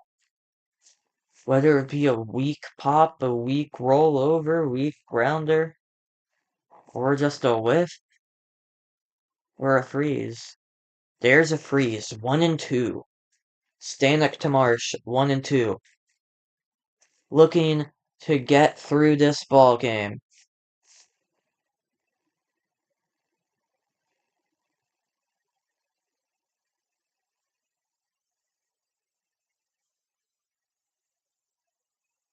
That's a fly ball to center field. Bader has it. That's the second out of the inning. The Mets are 1 out away from ending the game.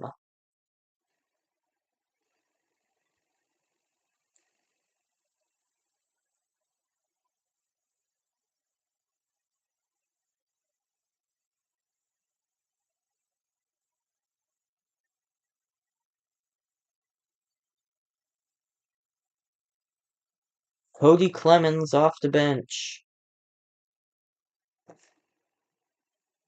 OPS 700 in regular season. Down low. The son of the Rocket, Roger Clemens. Did Roger Clemens ever win the World Series? Did he? I'm not sure.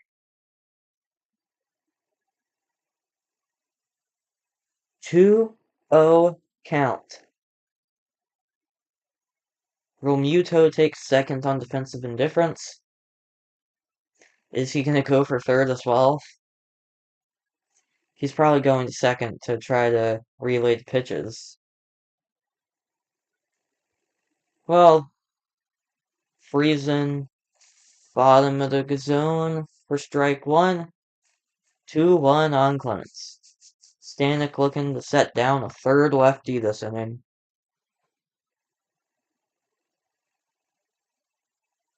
Strike two on a hard fastball.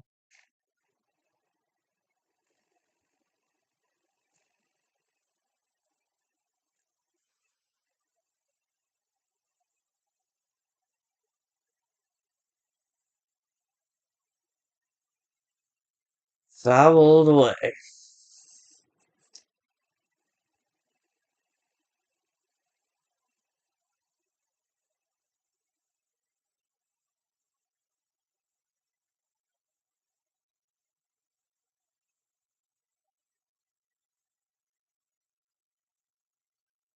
Two and two. The stadium is on their feet. Fouled away by Clemens. Stanek is trying to end this game. Everyone wants it to just end. Except for the Phillies fans. They want their team to make a comeback and then it's an end. But the Mets looking to get through it. Popped. Foul. Out of play.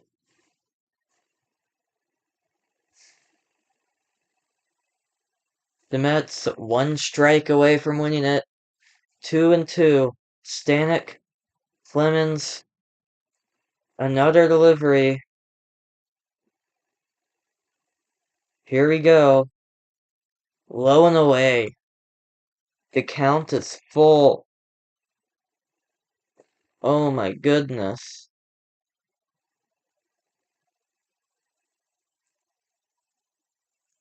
Full count.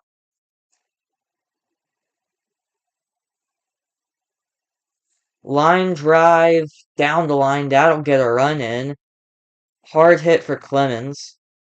And Taylor's actually in the game, so I guess they took out Marte. Put Taylor in right, took out Marte. That would make sense too.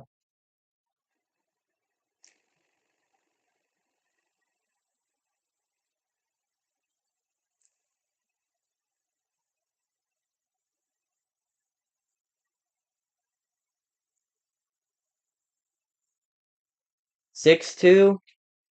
Stanek's thrown 24 pitches. They're gonna have a meeting. Look at Lindor's glove. Lindor's got a rainbow glove. That's so cool. Edwin Diaz is warming up with 2 outs in the ninth.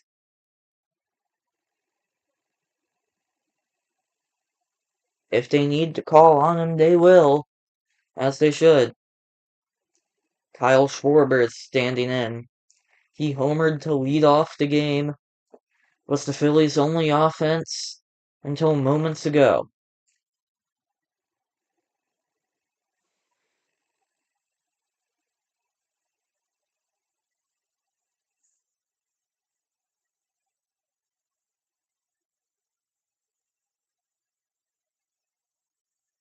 Bunting?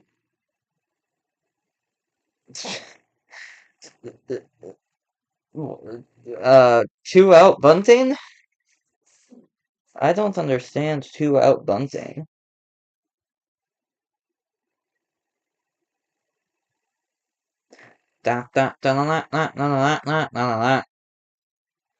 Outside.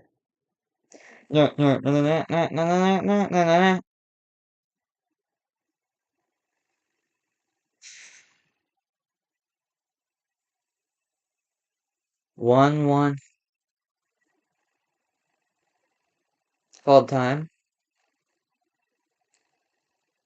The regular season, Schwarber hit 39 home runs, 105 RBI, hit 250s, 857 OPS.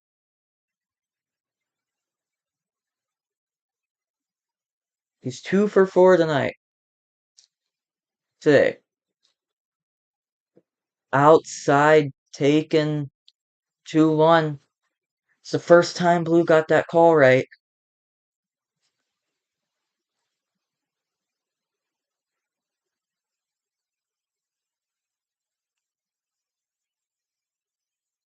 That ball is up. Taylor. He's there. The Mets win Game 1 of the National League Division Series. That was a wild game. The Mets, they did it. They did it. Wow. The 3rd team in playoff history to win back-to-back games, trailing in the 8th, joining themselves in the late 90s and the Phillies of the early 80s.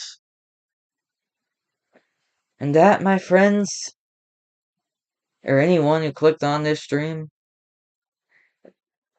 with all said, that's the ball game.